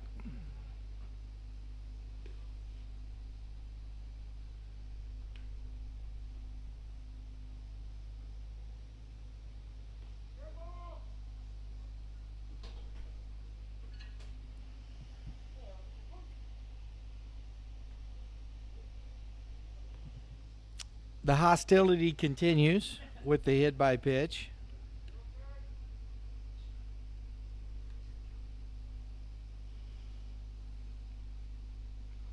That's not really, I mean, they're not trying to hit somebody. Grounded to the second baseman, flip out, double play. Nice job, good turn. The old pitcher's best friend on the 4-6-3 double play.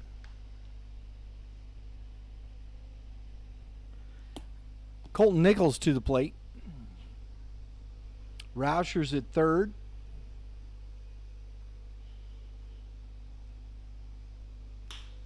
That's lined into center field and going to be down. RBI single, with two outs. Good piece of hitting there by Colton Nichols. Increases the lead to 7-0. Aiden Payton coming to the plate.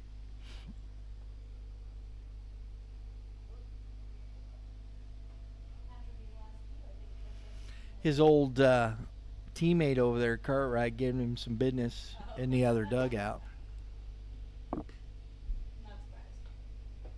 It's ball one.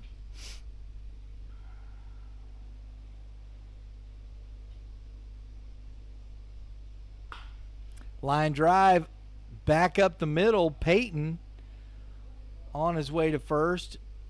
It's a good job. Get that ball into second. Second hit of the day for Payton.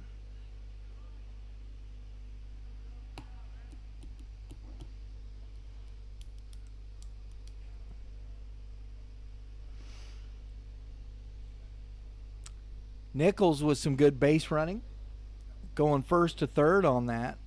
Brings up Joey Linneman with a chance to drive in some more runs here in the bottom of the 6th inning.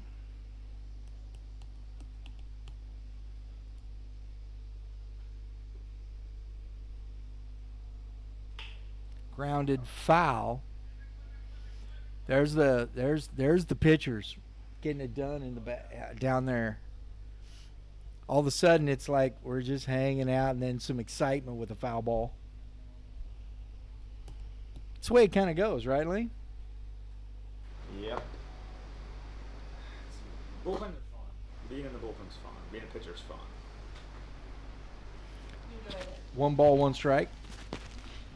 You kind of got to find ways to keep yourself engaged, right? Oh yeah, you got to find ways to pass time because I mean, you do your throwing and your like roll out all that before the game. Like you play catch them before the game, and first several innings of a game, especially if your starter's throwing well, it's like you're just doing nothing. So yeah, it's fun to watch a game, but also sitting down, far from everybody else. You got to find something to talk about to do. You know, stay busy. Oh, big swing and a miss. Do you guys have any like games? Oh, that was strike 3. I thought it was my fault. Well, we'll come pick that up on the sounds way good. back. Sounds 3 good. outs there. Joey Linneman goes down and strikes, strands the 2 runners, but not before Gold gets one more. 7-0 as we head to the top of the 7th inning.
Let's go.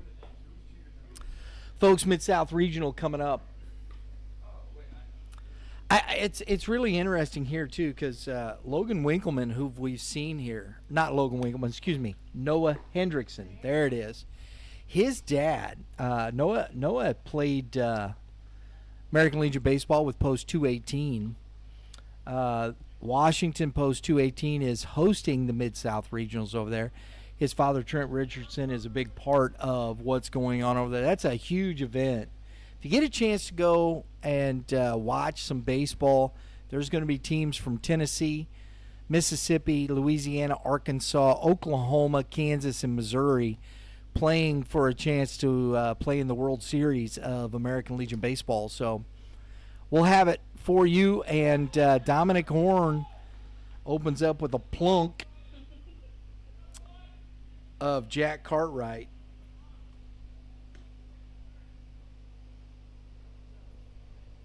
So the hostility continues. But make sure you watch here, right here on Youth Baseball Midwest, the Mid-South Regional Championships of American Legion Baseball. Kovalak, nice job there.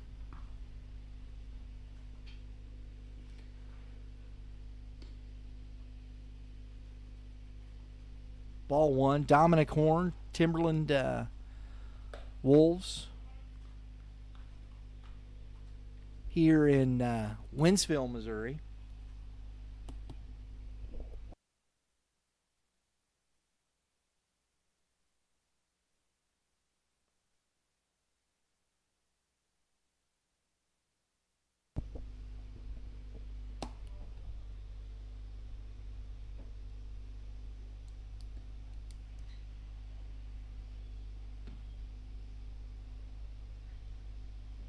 You did say you were gonna piece back up your how to entertain yourself in the bullpen. Yeah, how do you entertain yourself in the bullpen? I know at Charleston we played hacky sack before the games. Hacky sack? But during the games, I mean, you just got to talk a much bit. I mean, ask Brett. He's been around it. Talk about the game. Talk about pitch sequencing and how you're going to get this guy out when you're going to pitch. Yeah, I was talking pregame. That's the professional Pre-games, answer. pre-games I love hacky that. sack. During the game, Never talk about anything else. pre-games hacky sack. That's different. You never played any like games or anything there that kept you involved in the game that way? Just chirping the Like guessing the pitch? chirping the other team's third baseman. Chirping. Good distraction techniques. Oh, mercy. But no, I mean, this past year I was just charting, so I wasn't really in the bullpen with the guys. And that is ball 4. So a hit by No, pitch we and a did. walk has the two leadoffs See you later. here. Yeah.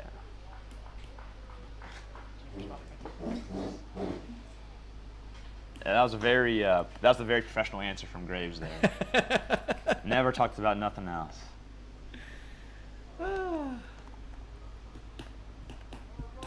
Pinch runner and James Dolly for the catcher Skylar Stock. Brings up Anthony Gura with a chance to get the Gray squad going here. Little struggles for Dominic Horn to start this game.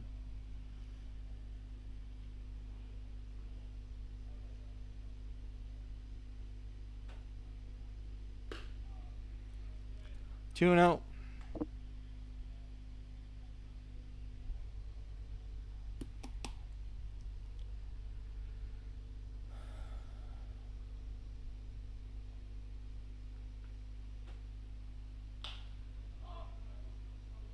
Ball lifted into center field. Linneman under it. No tag. Fly out for Gura for out number 1. To the top of the order with Jackson Beeman.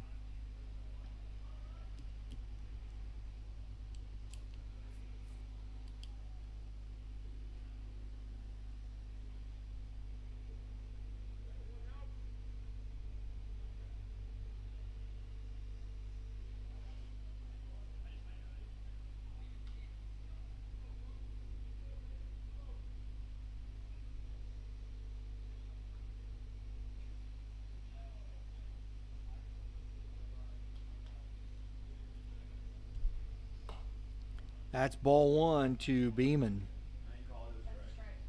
He called that a strike. Okay. I'm sorry. I sit here corrected. 0-1.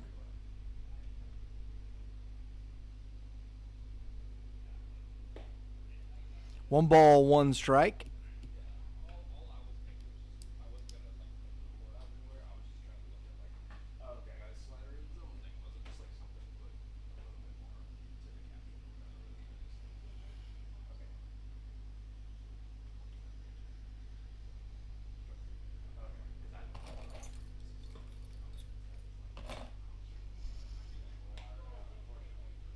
Two balls and a strike.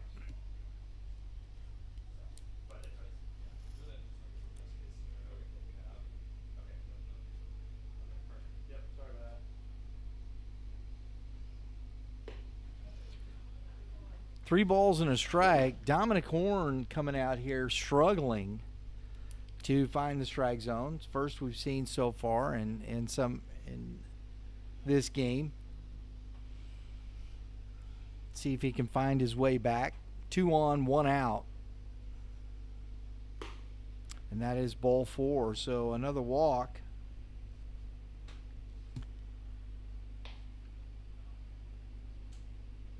and has the,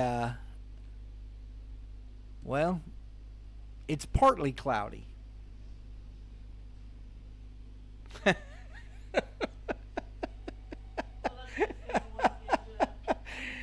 Because Beeman only has the one color jersey.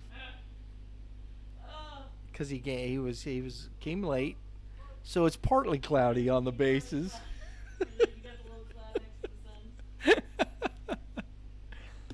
Nick Mullenix at the plate.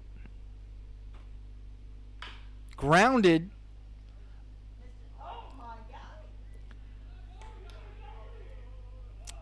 James Dolly trucking around, running bases hard. Ball was going to be tough. I don't know if they'd have got the out either way. But 2-run score. And Gray Squad is on the board on an infield single from Nick Mullenix.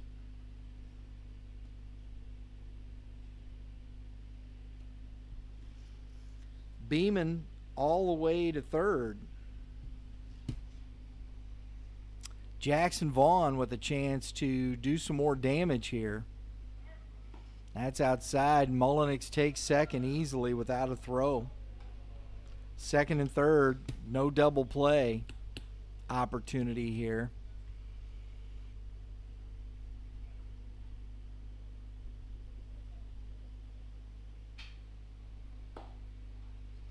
That's a ball.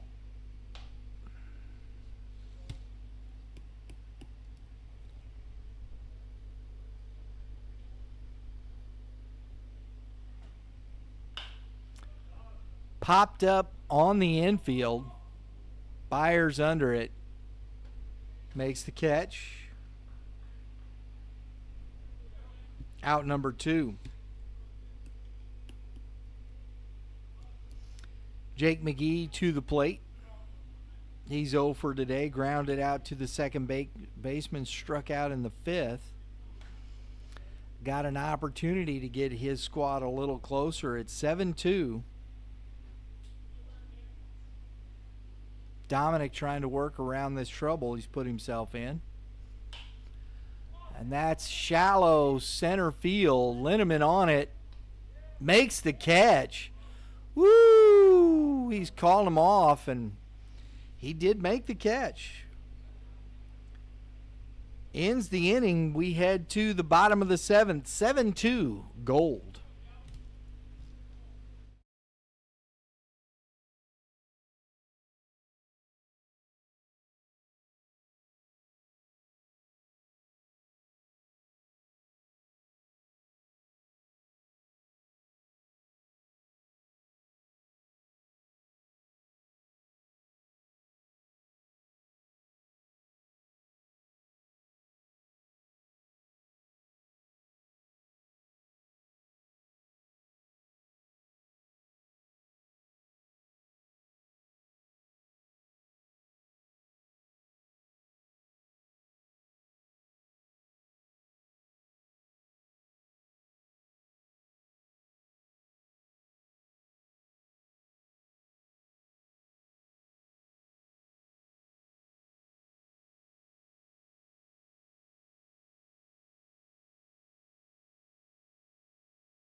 All right, folks.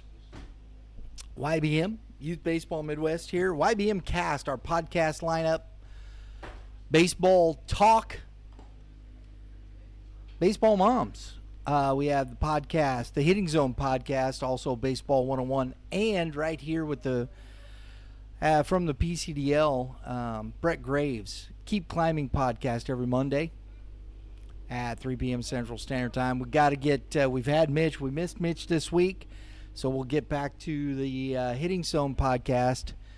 But check us out. If you like what we're doing, please subscribe. Hit the dinger next to it. It's not a home run, but it is notifications for upcoming episodes of our live events and our podcast. Marcus Graham takes ball one. Calvin Robinson on the mound.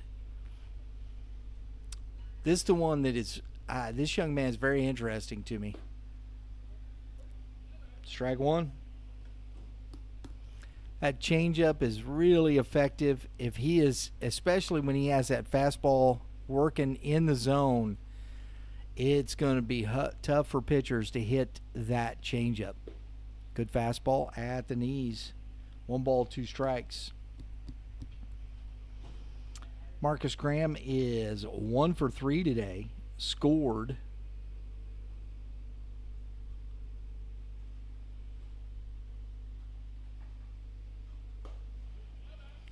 Swing and a miss, and that is strike 3. Out number 1, Logan Winkleman coming to the plate.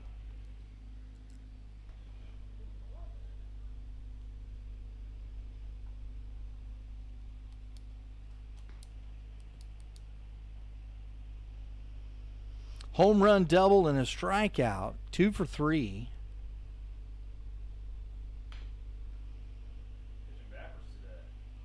I thought he led off that first at bat with the change, didn't he? If 2 changeups and then he went 2 fastballs, when you see 75 and then you see 87, it looks a little bit harder than 87.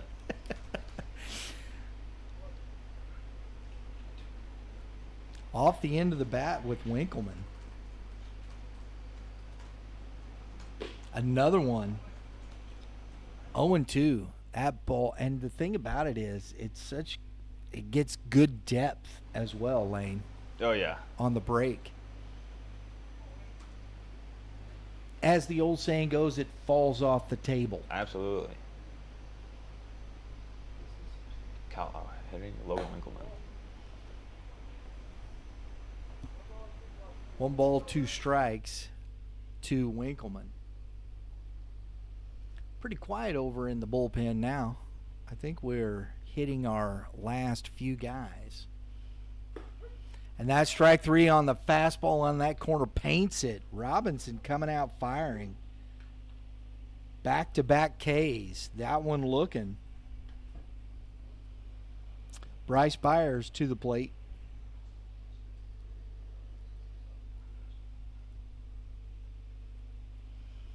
Heck, Robinson said, man, I don't want to hang out here too long. Let's just get her done. So far, at least through 2 batters, he's attacking the zone the best he has all summer. So it's like curveball misses up. Ball 1. it's wheel.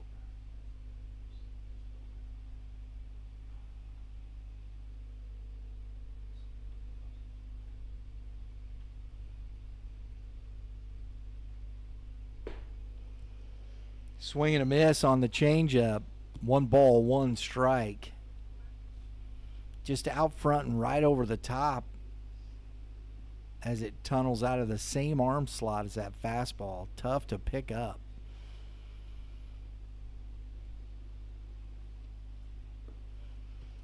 Misses away. 2-1 to Byers.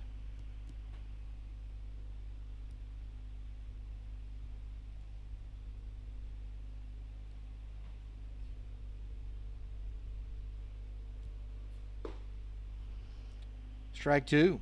2-2.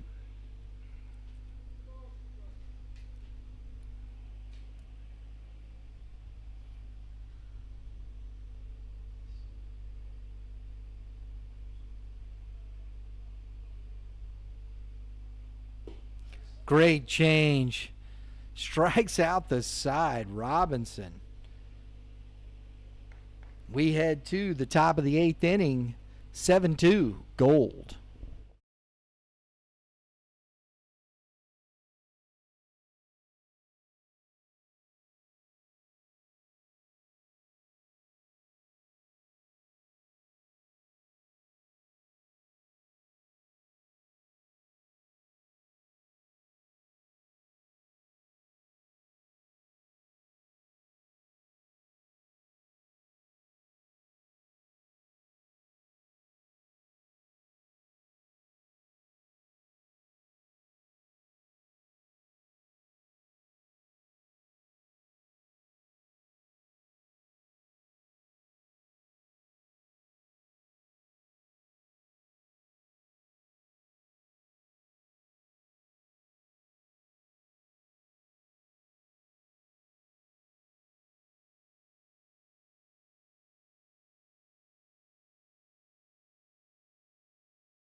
We are glad you folks out there. Carla Browning, appreciate the kind words. Glad you've enjoyed the broadcast. We've had a lot of fun bringing it to you. It's been this league's a lot of fun. Next year we'll be back. We'll be working to get the entire 3 days involved next year. Just schedule couldn't permit this season, but we're looking forward to it.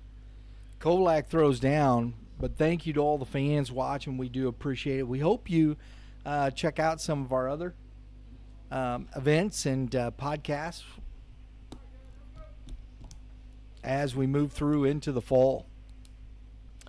Cohen Linder at the plate, leading off the 8th for the Gray Squad. That's off Kovalak's glove for ball 1.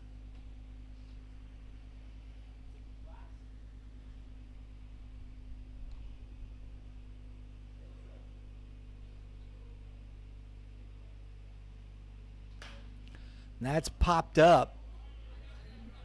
Byers to it. Woohoo! Little juggle at the end, but he got it. Out number 1. Cooper Thornhill coming to the plate.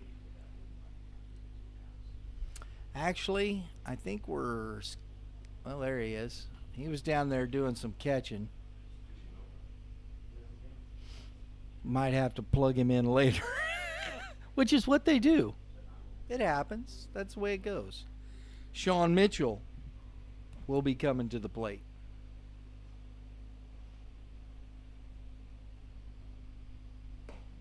And that is ball 1.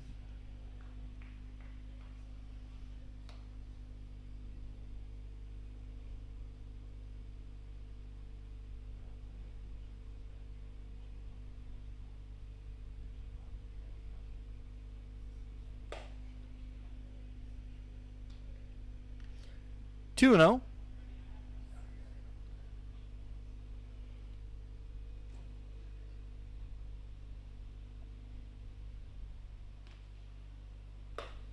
That's 3-0. 3 balls, no strikes. So, Lane, let me ask you, since as we're winding this down here, you know, you've been here interning, but you're a pitcher. You've gone through the development process, these things. You know, looking at it from the outside looking in and watching what these pitchers are doing, what do you think of the overall process here? I think it's good, honestly. Like, not just being out here, but the amount of, I see all these pitchers in the facility get their lifts and getting their throws and going to PT, doing their assessment. So I think overall it does a great job, like coming from every angle, gets your measurements on the field, measurements of how you move, like all sorts of stuff, like strengths. And I think it's more than just the games, obviously. Like, it's not just coming out here 3 days a week and getting innings or getting ABs. It's everything else. So I think overall, I think there's been tons of growth in the pitchers.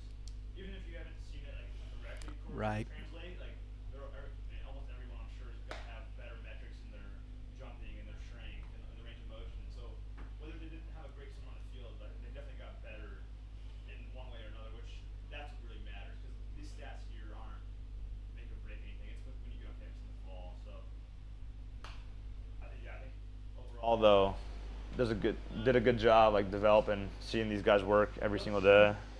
That was fun. Let me Fly ask. into that and pop out. Oh, it did. It's on top of the dugout.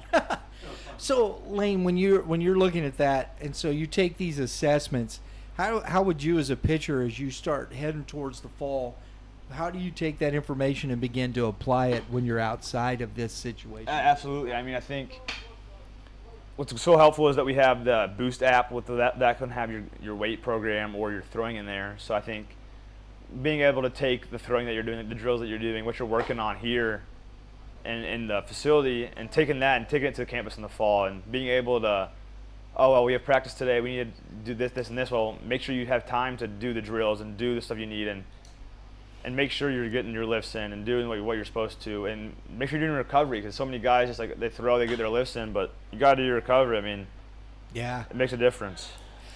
So, and I think it's important, too, for these young guys as they head back to school as well. They've gone through this program as we got 2 outs as Trey Kent Landrum flies out, brings up James.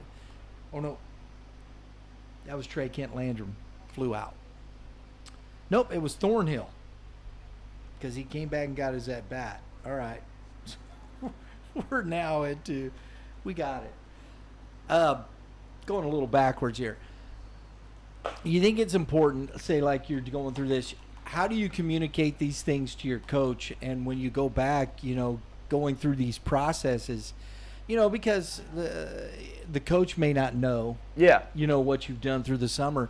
So how important is that? Well, I know at Jeffco, we've had a Zoom call with our coaches the other day just to like kind of talk with everything, let them know how our summers went. And also I think a majority of the guys have some sort of program, whether it's P3 or another training facility that they're doing at home. I think majority of the guys are reaching out to the coaches, letting them know how their summers go. And a lot of times, like the coaches will text and say, "Hey, how's your summer going? Like, how are you doing?" Yeah, that kind of thing. Yeah. So I think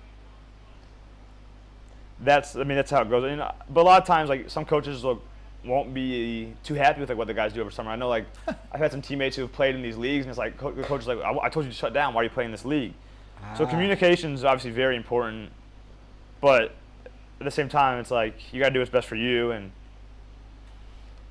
But I think for the most part, though, I think coaches understand, like, yeah, guys are going to be playing this summer, especially guys who didn't get a whole lot of reps or at bats wherever they were at. So sure, I think that's very important. If Yeah. you didn't get them in the spring, you got to get them somewhere, right? Mm-hmm. I think most coaches are pretty chill with that. Like they want their guys, and like a lot of coaches help find their guys places to play. So Right. Now, this has been interesting to watch through the last 7 weeks, and watching these players, getting to know them a little bit, yeah, and where they're playing. And I think the diversity in where a lot of these guys are playing, I think that's one of the most interesting things to me. oh for sure. I mean, you have guys who are going to be freshmen at junior college, and then you guys who are going to be 6 years at Division Ones. Like, it's a lot of diversity. Like, it's cool. Like, I know a lot of the guys in the facility there created friendships and been working out together, throwing together. And like 7 weeks ago, they didn't know each other. Like, so I think it's a cool dynamic you get with this league too. James Dolly, safe. He actually can rake, bro. James Dolly continuing his hot streak of hitting. This young man has had a fantastic summer and rips a double down the line, scoring Sean Mitchell, Thornhill. Actually, Trey Kent Landrum, to third. An RBI he picks up at 7-3.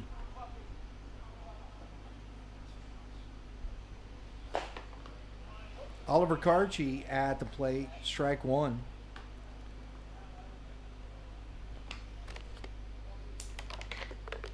What are some of the things, I know you've been interning, Lane, but what are some of the things that you'll take back to school that you've learned from all this process? So, honestly, a lot. I mean, it kind of sounds like cliche, but everything. Like, I mean, from the Rep Soto stuff, like I've learned tons of that. I've learned a ton of stuff about like data collection from John and from Jacob and everything. And then also I've like just like the workload stuff that I'm rehabbing right now from Tommy John, and the workload stuff like I've learned. So just being able to track your workload every day, to know that you're not gonna go over and you're not gonna put too much stress on your arm and bodies. I think that's the biggest part of it for me. That ball's away from the catcher. Oh, Kovalak. Safe. James Dolly hustling. 2-run score on the wild pitch. That's wow. 2 balls and a strike, and 3 runs are in here. I believe that is now a 7-5 ball game. It was 7-2, wasn't it? Yes. And they scored 2, because it was 3, 7-5, right? No, they had 2. They just scored 2. No, they've scored 3 in this inning. Scored 3. I missed. Yeah, that's all right. We'll get it right for you, folks. And Karchi on to the base paths. I think that's one of the more difficult. I like this conversation, Lane, because I think, Yes, sir. you know, especially with kids, young kids, you know, I say kids, younger dudes like Yeah. yourself, learning how to assimilate the information, understand it, how to apply it. It's there, and it's fantastic stuff. And that ball is lined back up the middle, and oh wow, Peyton beats him to the bag, and that ends the inning. I want to stick here though and ask this, if you don't mind. Yes, of course. But learning how to understand the information and apply it, I think, is the biggest key. Yeah. Yeah, I mean, collecting the data and getting the data sent to the players is one thing, but the players and like athletes like myself, being able to understand that and like, okay, so they told me this, this, and this. Well, P3 does a great job of like telling me like what to do. Like they do a great job of breaking down what everything means and like how to get each, like how to make it better. Like, so like I know like for table assessments, they measure like internal external rotation of hips and shoulders, all that stuff. That's data, obviously, but they're not just like collecting the data and doing nothing with it. They're telling me how to improve everything. So I think that's the best thing about it is everything is like so. It's not just about everything's about applying. You have to apply the stuff you get, Right, whether it's right. the pitching data or the table or the lifting. Yeah, everything has to be explained and shown. So because the athletes have to understand it. And let's be real, me and all these guys, like we don't understand everything that's we're getting measured in. Right. Right. But I think the staff here does a great job of being able to break that down for you, so you know what you're actually working on. It's not just, oh yeah, make these numbers better. It's, hey, this will help. How do you make these numbers better? Doing this exercise will make these numbers better, which will then translate to you throwing this much harder or this much easier, and just everything is so. I think that they do a great job. Yeah. Because knowledge of it in and of itself is fine, but without the application of knowledge, I'm sorry, it's just it's still pretty useless. And you see that you can know a lot of stuff, but not know how to use it. Absolutely, and there's big league like teams who struggle with that stuff. Like there's like the Dodgers are obviously one of the best teams when it comes to the data analytics. Their guys, they obviously know what it means, but they're also able to go out and find players who match that. Like there's teams who know what it means obviously, but they don't know how to use it to go find like their match. Like there's teams that struggle even at that level to correctly apply the data. So yeah, absolutely, it's not an easy project by any means. Easy task, yeah. Well, Premier Pitching and Performance, they do a good job with it. Their staff all across. I think they just opened one in Wichita, right? Yes, Wichita. I think Chicago has one Yep. soon. And Fenton and Des Moines, I think. Des Moines. Yeah. I think it's up in Iowa, and then in right here in O'Fallon at the Sports Barn. Oh, in Wentzville, excuse me. Yes. Wentzville at the Sports Barn. So if you're interested, check it out. PremierPitchingAndPerformance.com. I think it's just PremierPerformance.com. Yeah, I have no We're gonna clue. get that. Let's find that, Drew, and put that up.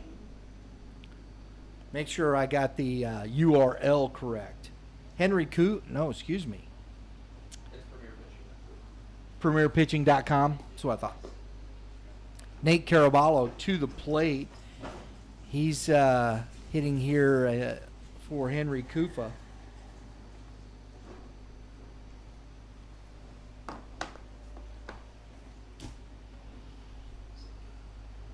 Robinson back out on the mound. That misses outside. 2 balls.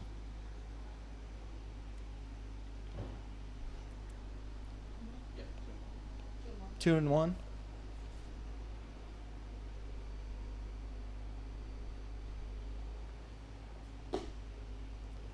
That misses low. 3 balls and a strike.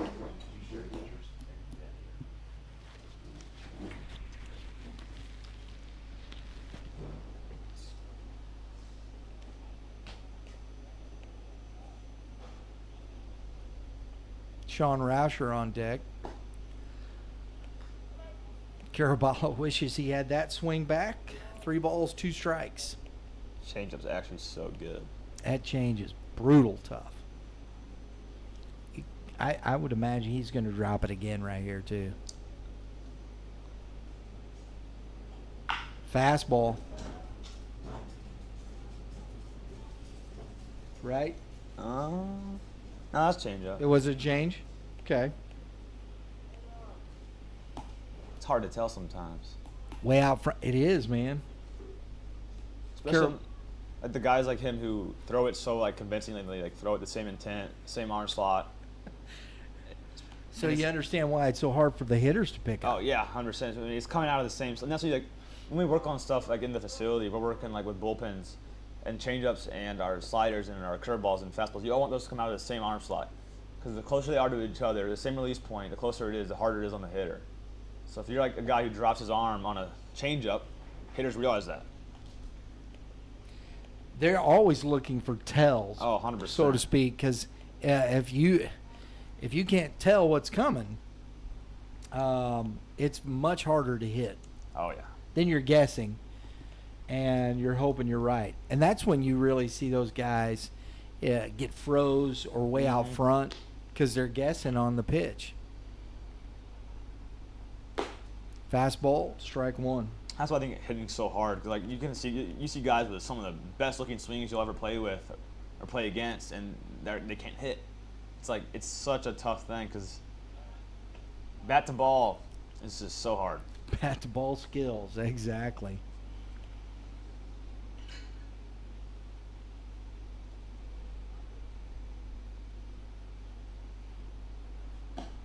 Rauscher on the change, swings through it 0-2. That's why I think, when you see hot streaks and whatnot, a guy gets hot. Yeah. Maybe guessing right for a good amount of times, like, might as well go to the blackjack table.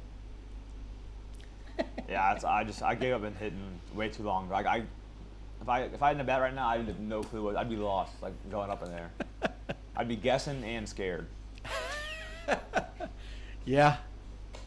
Fastball almost gets away from Stock, but he manages to snare it in the glove. 1 ball, 2 strikes. Want to shout out the catchers real fast. I mean, it's Yeah, hot. go ahead. Putting in good work, doing good job back there for the most part. I mean, they're getting these balls, they're hustling. It's hot. We saw Mullinax go down last week. Yeah, man.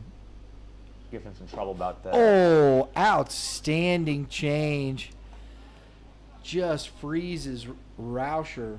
That's actually like an 80th grade pitch, bro. That's what we're talking about right there, folks. 1 out. It's too slow for like. So let's say the catchers, we got Skylar Stock here right now. Winkleman. Kovalak, Sebastian. Ethan Sebastian's caught. Andrew Kovalak. Thornhill, is he catch? Thornhill, yeah. So all Cooper those guys Thornhill. right there. Yeah. That's a tough gig, catching. And the thing of it is, you have to be a little kooky Oh yeah. to be a catcher. Yeah.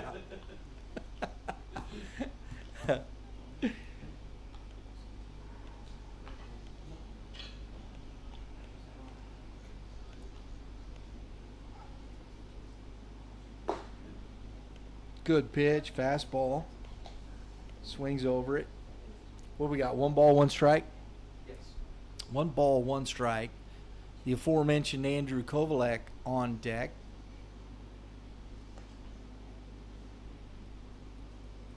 Noah Hendrickson, who's not here, he's caught.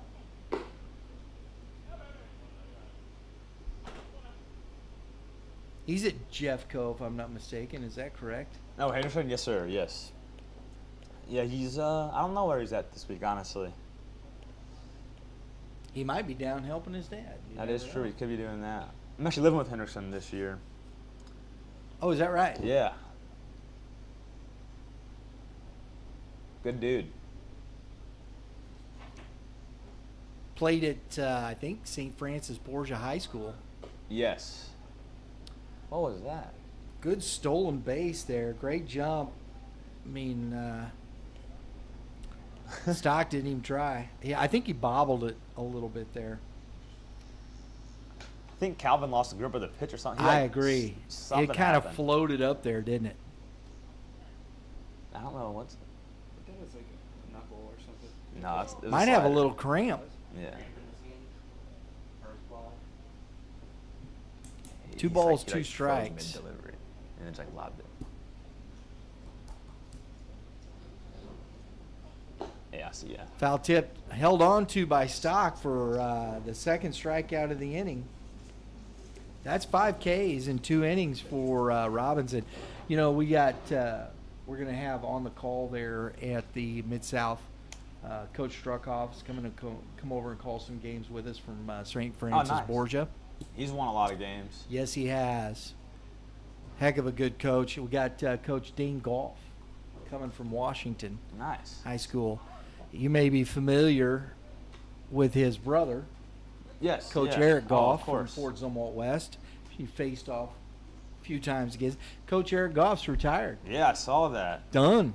Good final year for him. Walking out, yeah, Final Four. Heck of a good year. It was fun. And you know what was terrible? Here's a good story for you. Robinson, I believe we got a 2-0 count here. He took a ball off the foot in batting practice Oh. before the Final Four and broke his Oh foot. no way! I did not know that. He was in a boot on a little push scooter. That's I awesome. got a picture of it. It was hilarious. But he wasn't going to miss it. Kudos to Coach for getting out there. He was on third base. Yep. Oh yeah. My favorite was when he had to go get the stuff from anybody on second. He rolled up and Absolutely. that was Kovalek. Andrew Kovalak at the plate. Caraballo at third. It's 2 outs. Misses low.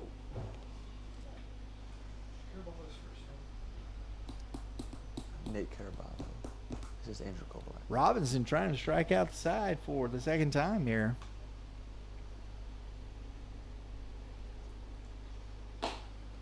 No chase. Ball 4. It was a ball, but So first and third, 2 outs brings up Colton Nichols. Nichols has walked.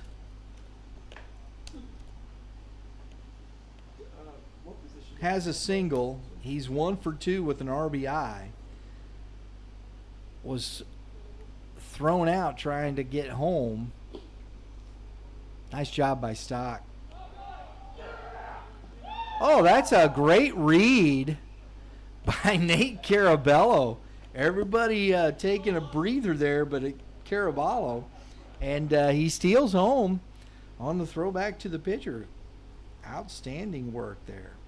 what position is Nichols at today? I think I've seen him mostly in the outfield. Gotcha. And that ball's away from Stock, and Kovalak moves up 90 feet. I think we got an 8-5 ball game now. The cloudy skies over there trying to bring the rain. Ooh, that was good. I like that.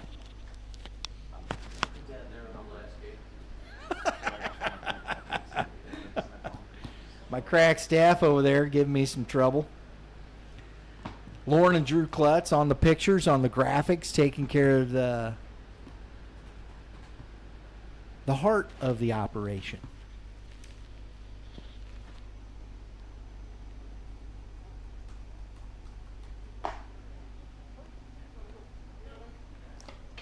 Three balls and a strike. To Nichols. On deck is Aiden Payton, who is 2 for 2 today, 2 RBIs.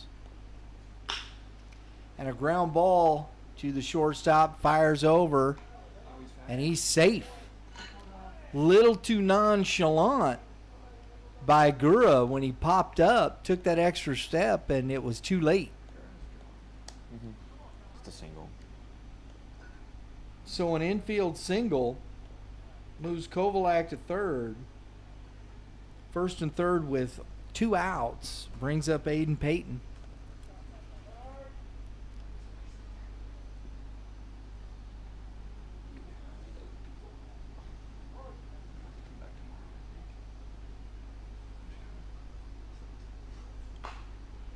First pitch swinging on the changeup. Cued it off the end of the bat. Strike one. If that was a, what you call the BB Core bat with the cap, Mitch would be saying, smell the cap, smell like burnt toast, another change. Stock still having trouble on that transfer as Nichols steals the base without a throw. And it's 0-2 to Peyton.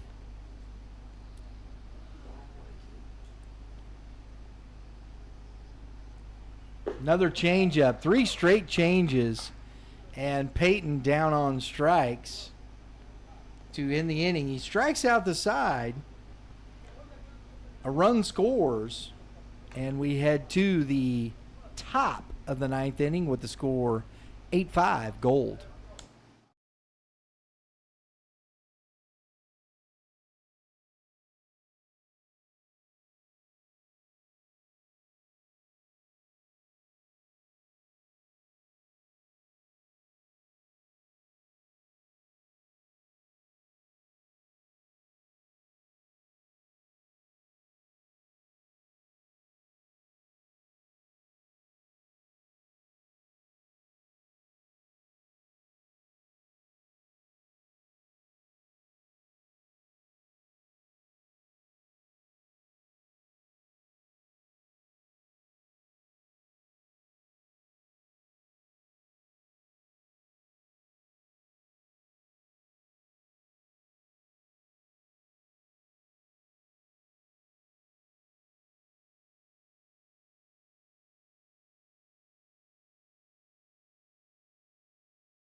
Want to say thank you. We've had some great comments today. We appreciate it very much. Mr. Robinson throwing us some love there. We appreciate it. Glad you have enjoyed the broadcast.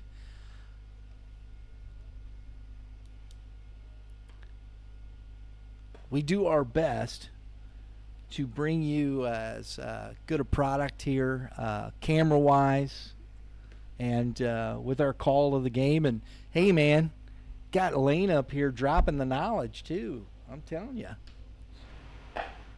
it's good stuff. Max Powers to the mound. How do you not like that? Max Powers, right? That's a pitcher's name. You maximizing the power. I love that stuff. That's like saw the catcher from Festus post 253, Gunnar Jose. That's his first name, Gunnar.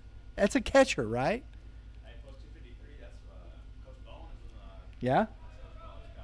A lot of tradition down there. Shermer was pitching for him down there this week. Mason Shermer. Oh, yeah, Yep. He's heading to Crowder. that's what I thought, yeah.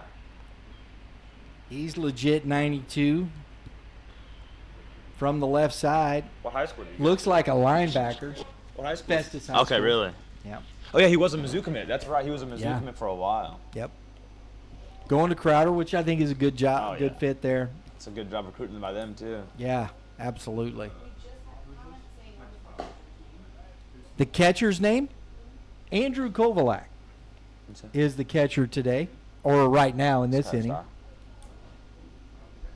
Skylar Stock, the other catcher, is at the plate. So we got 2 catchers in the box here. Max Powers, ball 1, and it's ball 2.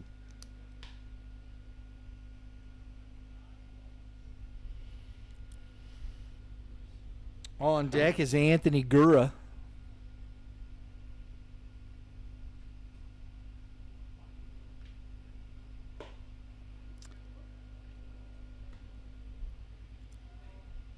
Two balls and a strike.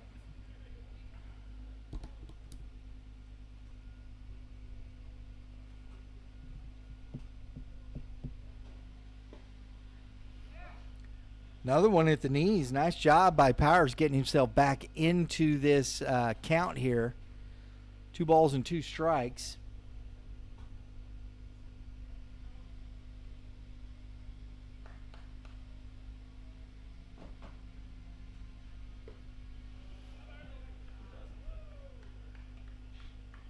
Can't finish it. Base on balls for Stock.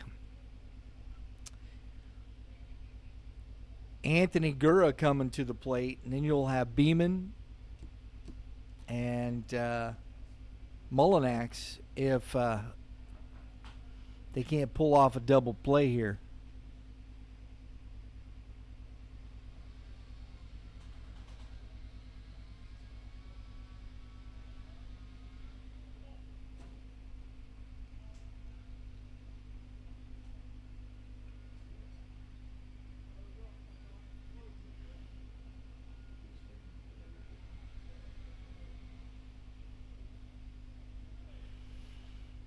So power set.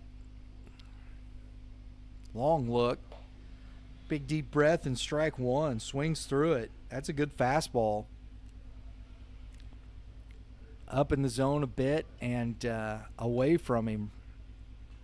Away from the right-handed hitter. That's outside. Throws late. Byers applying the tag, but Stock back in safely. 1 ball, 1 strike. Sun shining brightly, a little hazy with the extra humidity that is.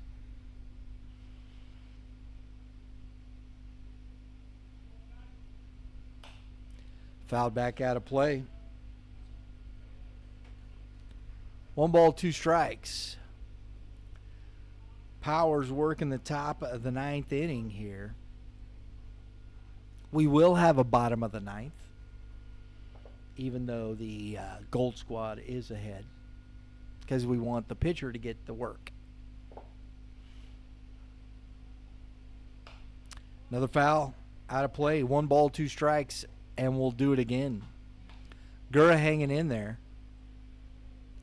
We'll see if Powers has the confidence in that off speed to drop it on him here.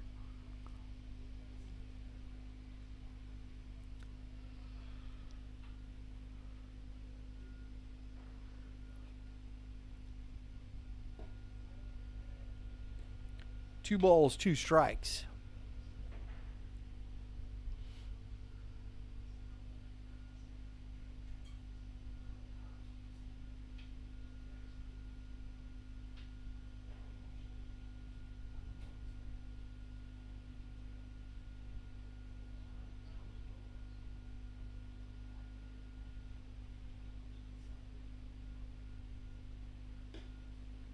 Nice job by Kovalak to backhand that one. It's ball 3.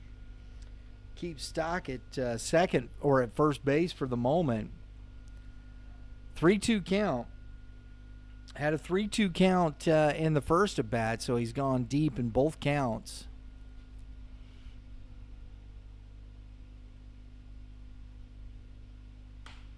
Fastball off the hands. Going to be a tough play. Gura runs well. And not a chance.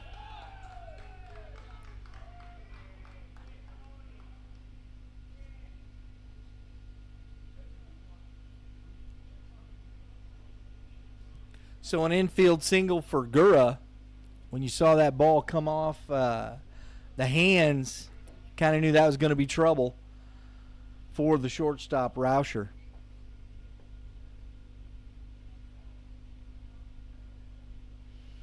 Jackson Beeman at the plate.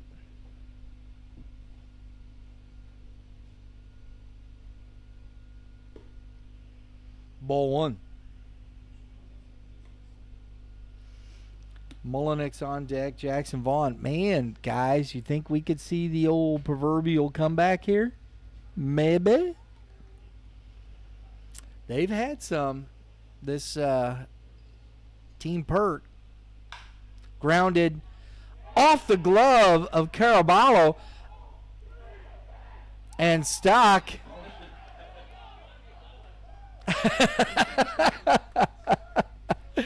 Stock was rounding hard like he was heading home to score, and Coach P's like, no, put on the brakes here, buddy. Not that far away. I'd rather have that, though, you know. Push till he makes you stop. Gura almost went too far off second.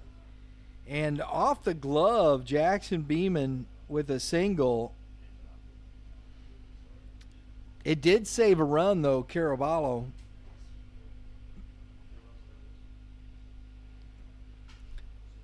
Knocking that down and not letting it get into the corner over there. Well, that was a daddy hack from Mullenix.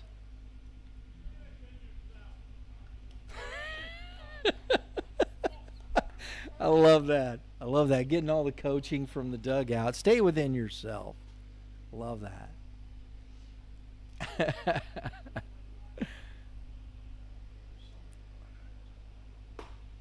Another swing and a miss. 0-2 to Mullenix. Takes a quick walk. Comes back to the dugout with his mind clear.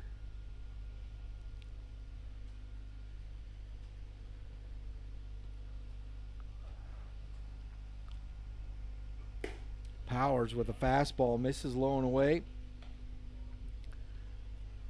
A ball and 2 strikes.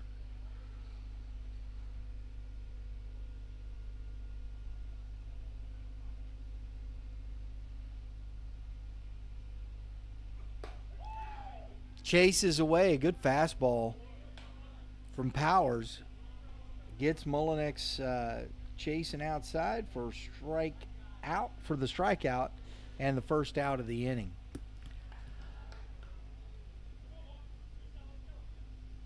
Jackson Vaughn at the plate. I think I heard somebody chanting overrated over there. I'm not quite sure what was going on. And that miss is in. Ball 1. So with ball 1 here, what do you think his hit percentage is? On here? Yeah. I'm thinking 35%. I mean, he's probably hitting 350, maybe even 02. So I think 1-0, a little higher maybe? Yeah, I'm thinking about 50% chance he gets a hit. Ooh. 2-0. 2-0, definitely climbing up. Well, the chance of on base now is probably like 700. Because I think it's cool. I've seen the Roku do this. The Roku channel, I think Apple Plus does. They do the hit probability percentages, and you really see it change drastically Based on the first pitch. within the count. Yeah. Yeah, the first pitch, especially. I mean, 0-1 is just so hard to come out of that hole as a hitter because the pitcher's just in charge. Popped foul. Powers with a good pitch.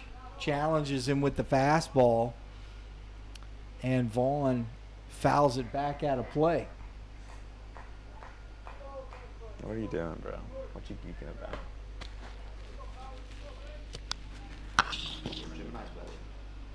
2 balls and a strike. I know, I just said it. Me too. Broken bat, caught. Everybody's safe.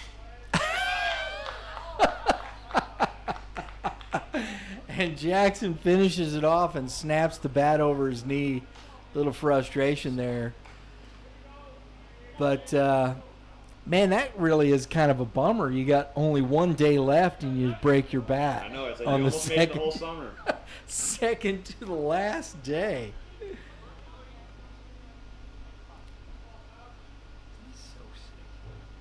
Shows you how strong Jackson Vaughn is there, folks. That's strike 1 to McGee, where that was on his hand, sawed him off, breaks it, and it was still a line drive to the second baseman.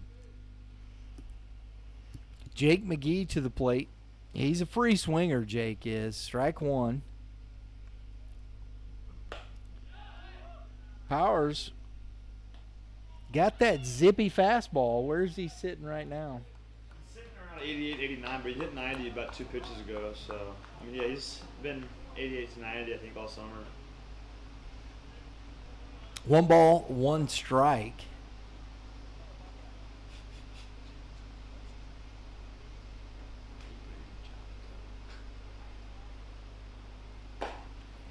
What do you want to do?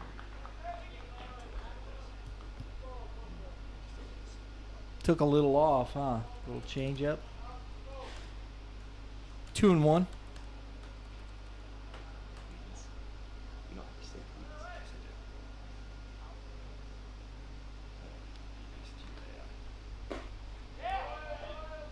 Strike catches the inside corner. 2 balls, 2 strikes.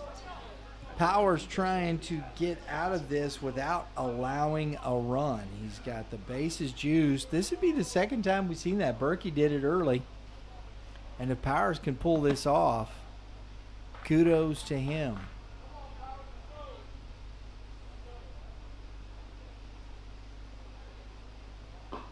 And a swing and a miss. Max Powers maximizing his powers. Did you like that? I like that. That was pretty good. And it looks like that's going to be all for today. We are just going to the top. So we've maximized everything. Powers striking out the side. Hey, Lane, thanks for dropping knowledge, buddy. Thank you so much for letting me ramble on there. No rambling. That was good stuff. Folks, thank you for watching today. We hope you enjoyed the broadcast. Please, if you like it, subscribe. Hit the dinger next to it. Notifications for upcoming episodes just like this. And everybody have a great day in the Lord. And goodbye from the ballpark.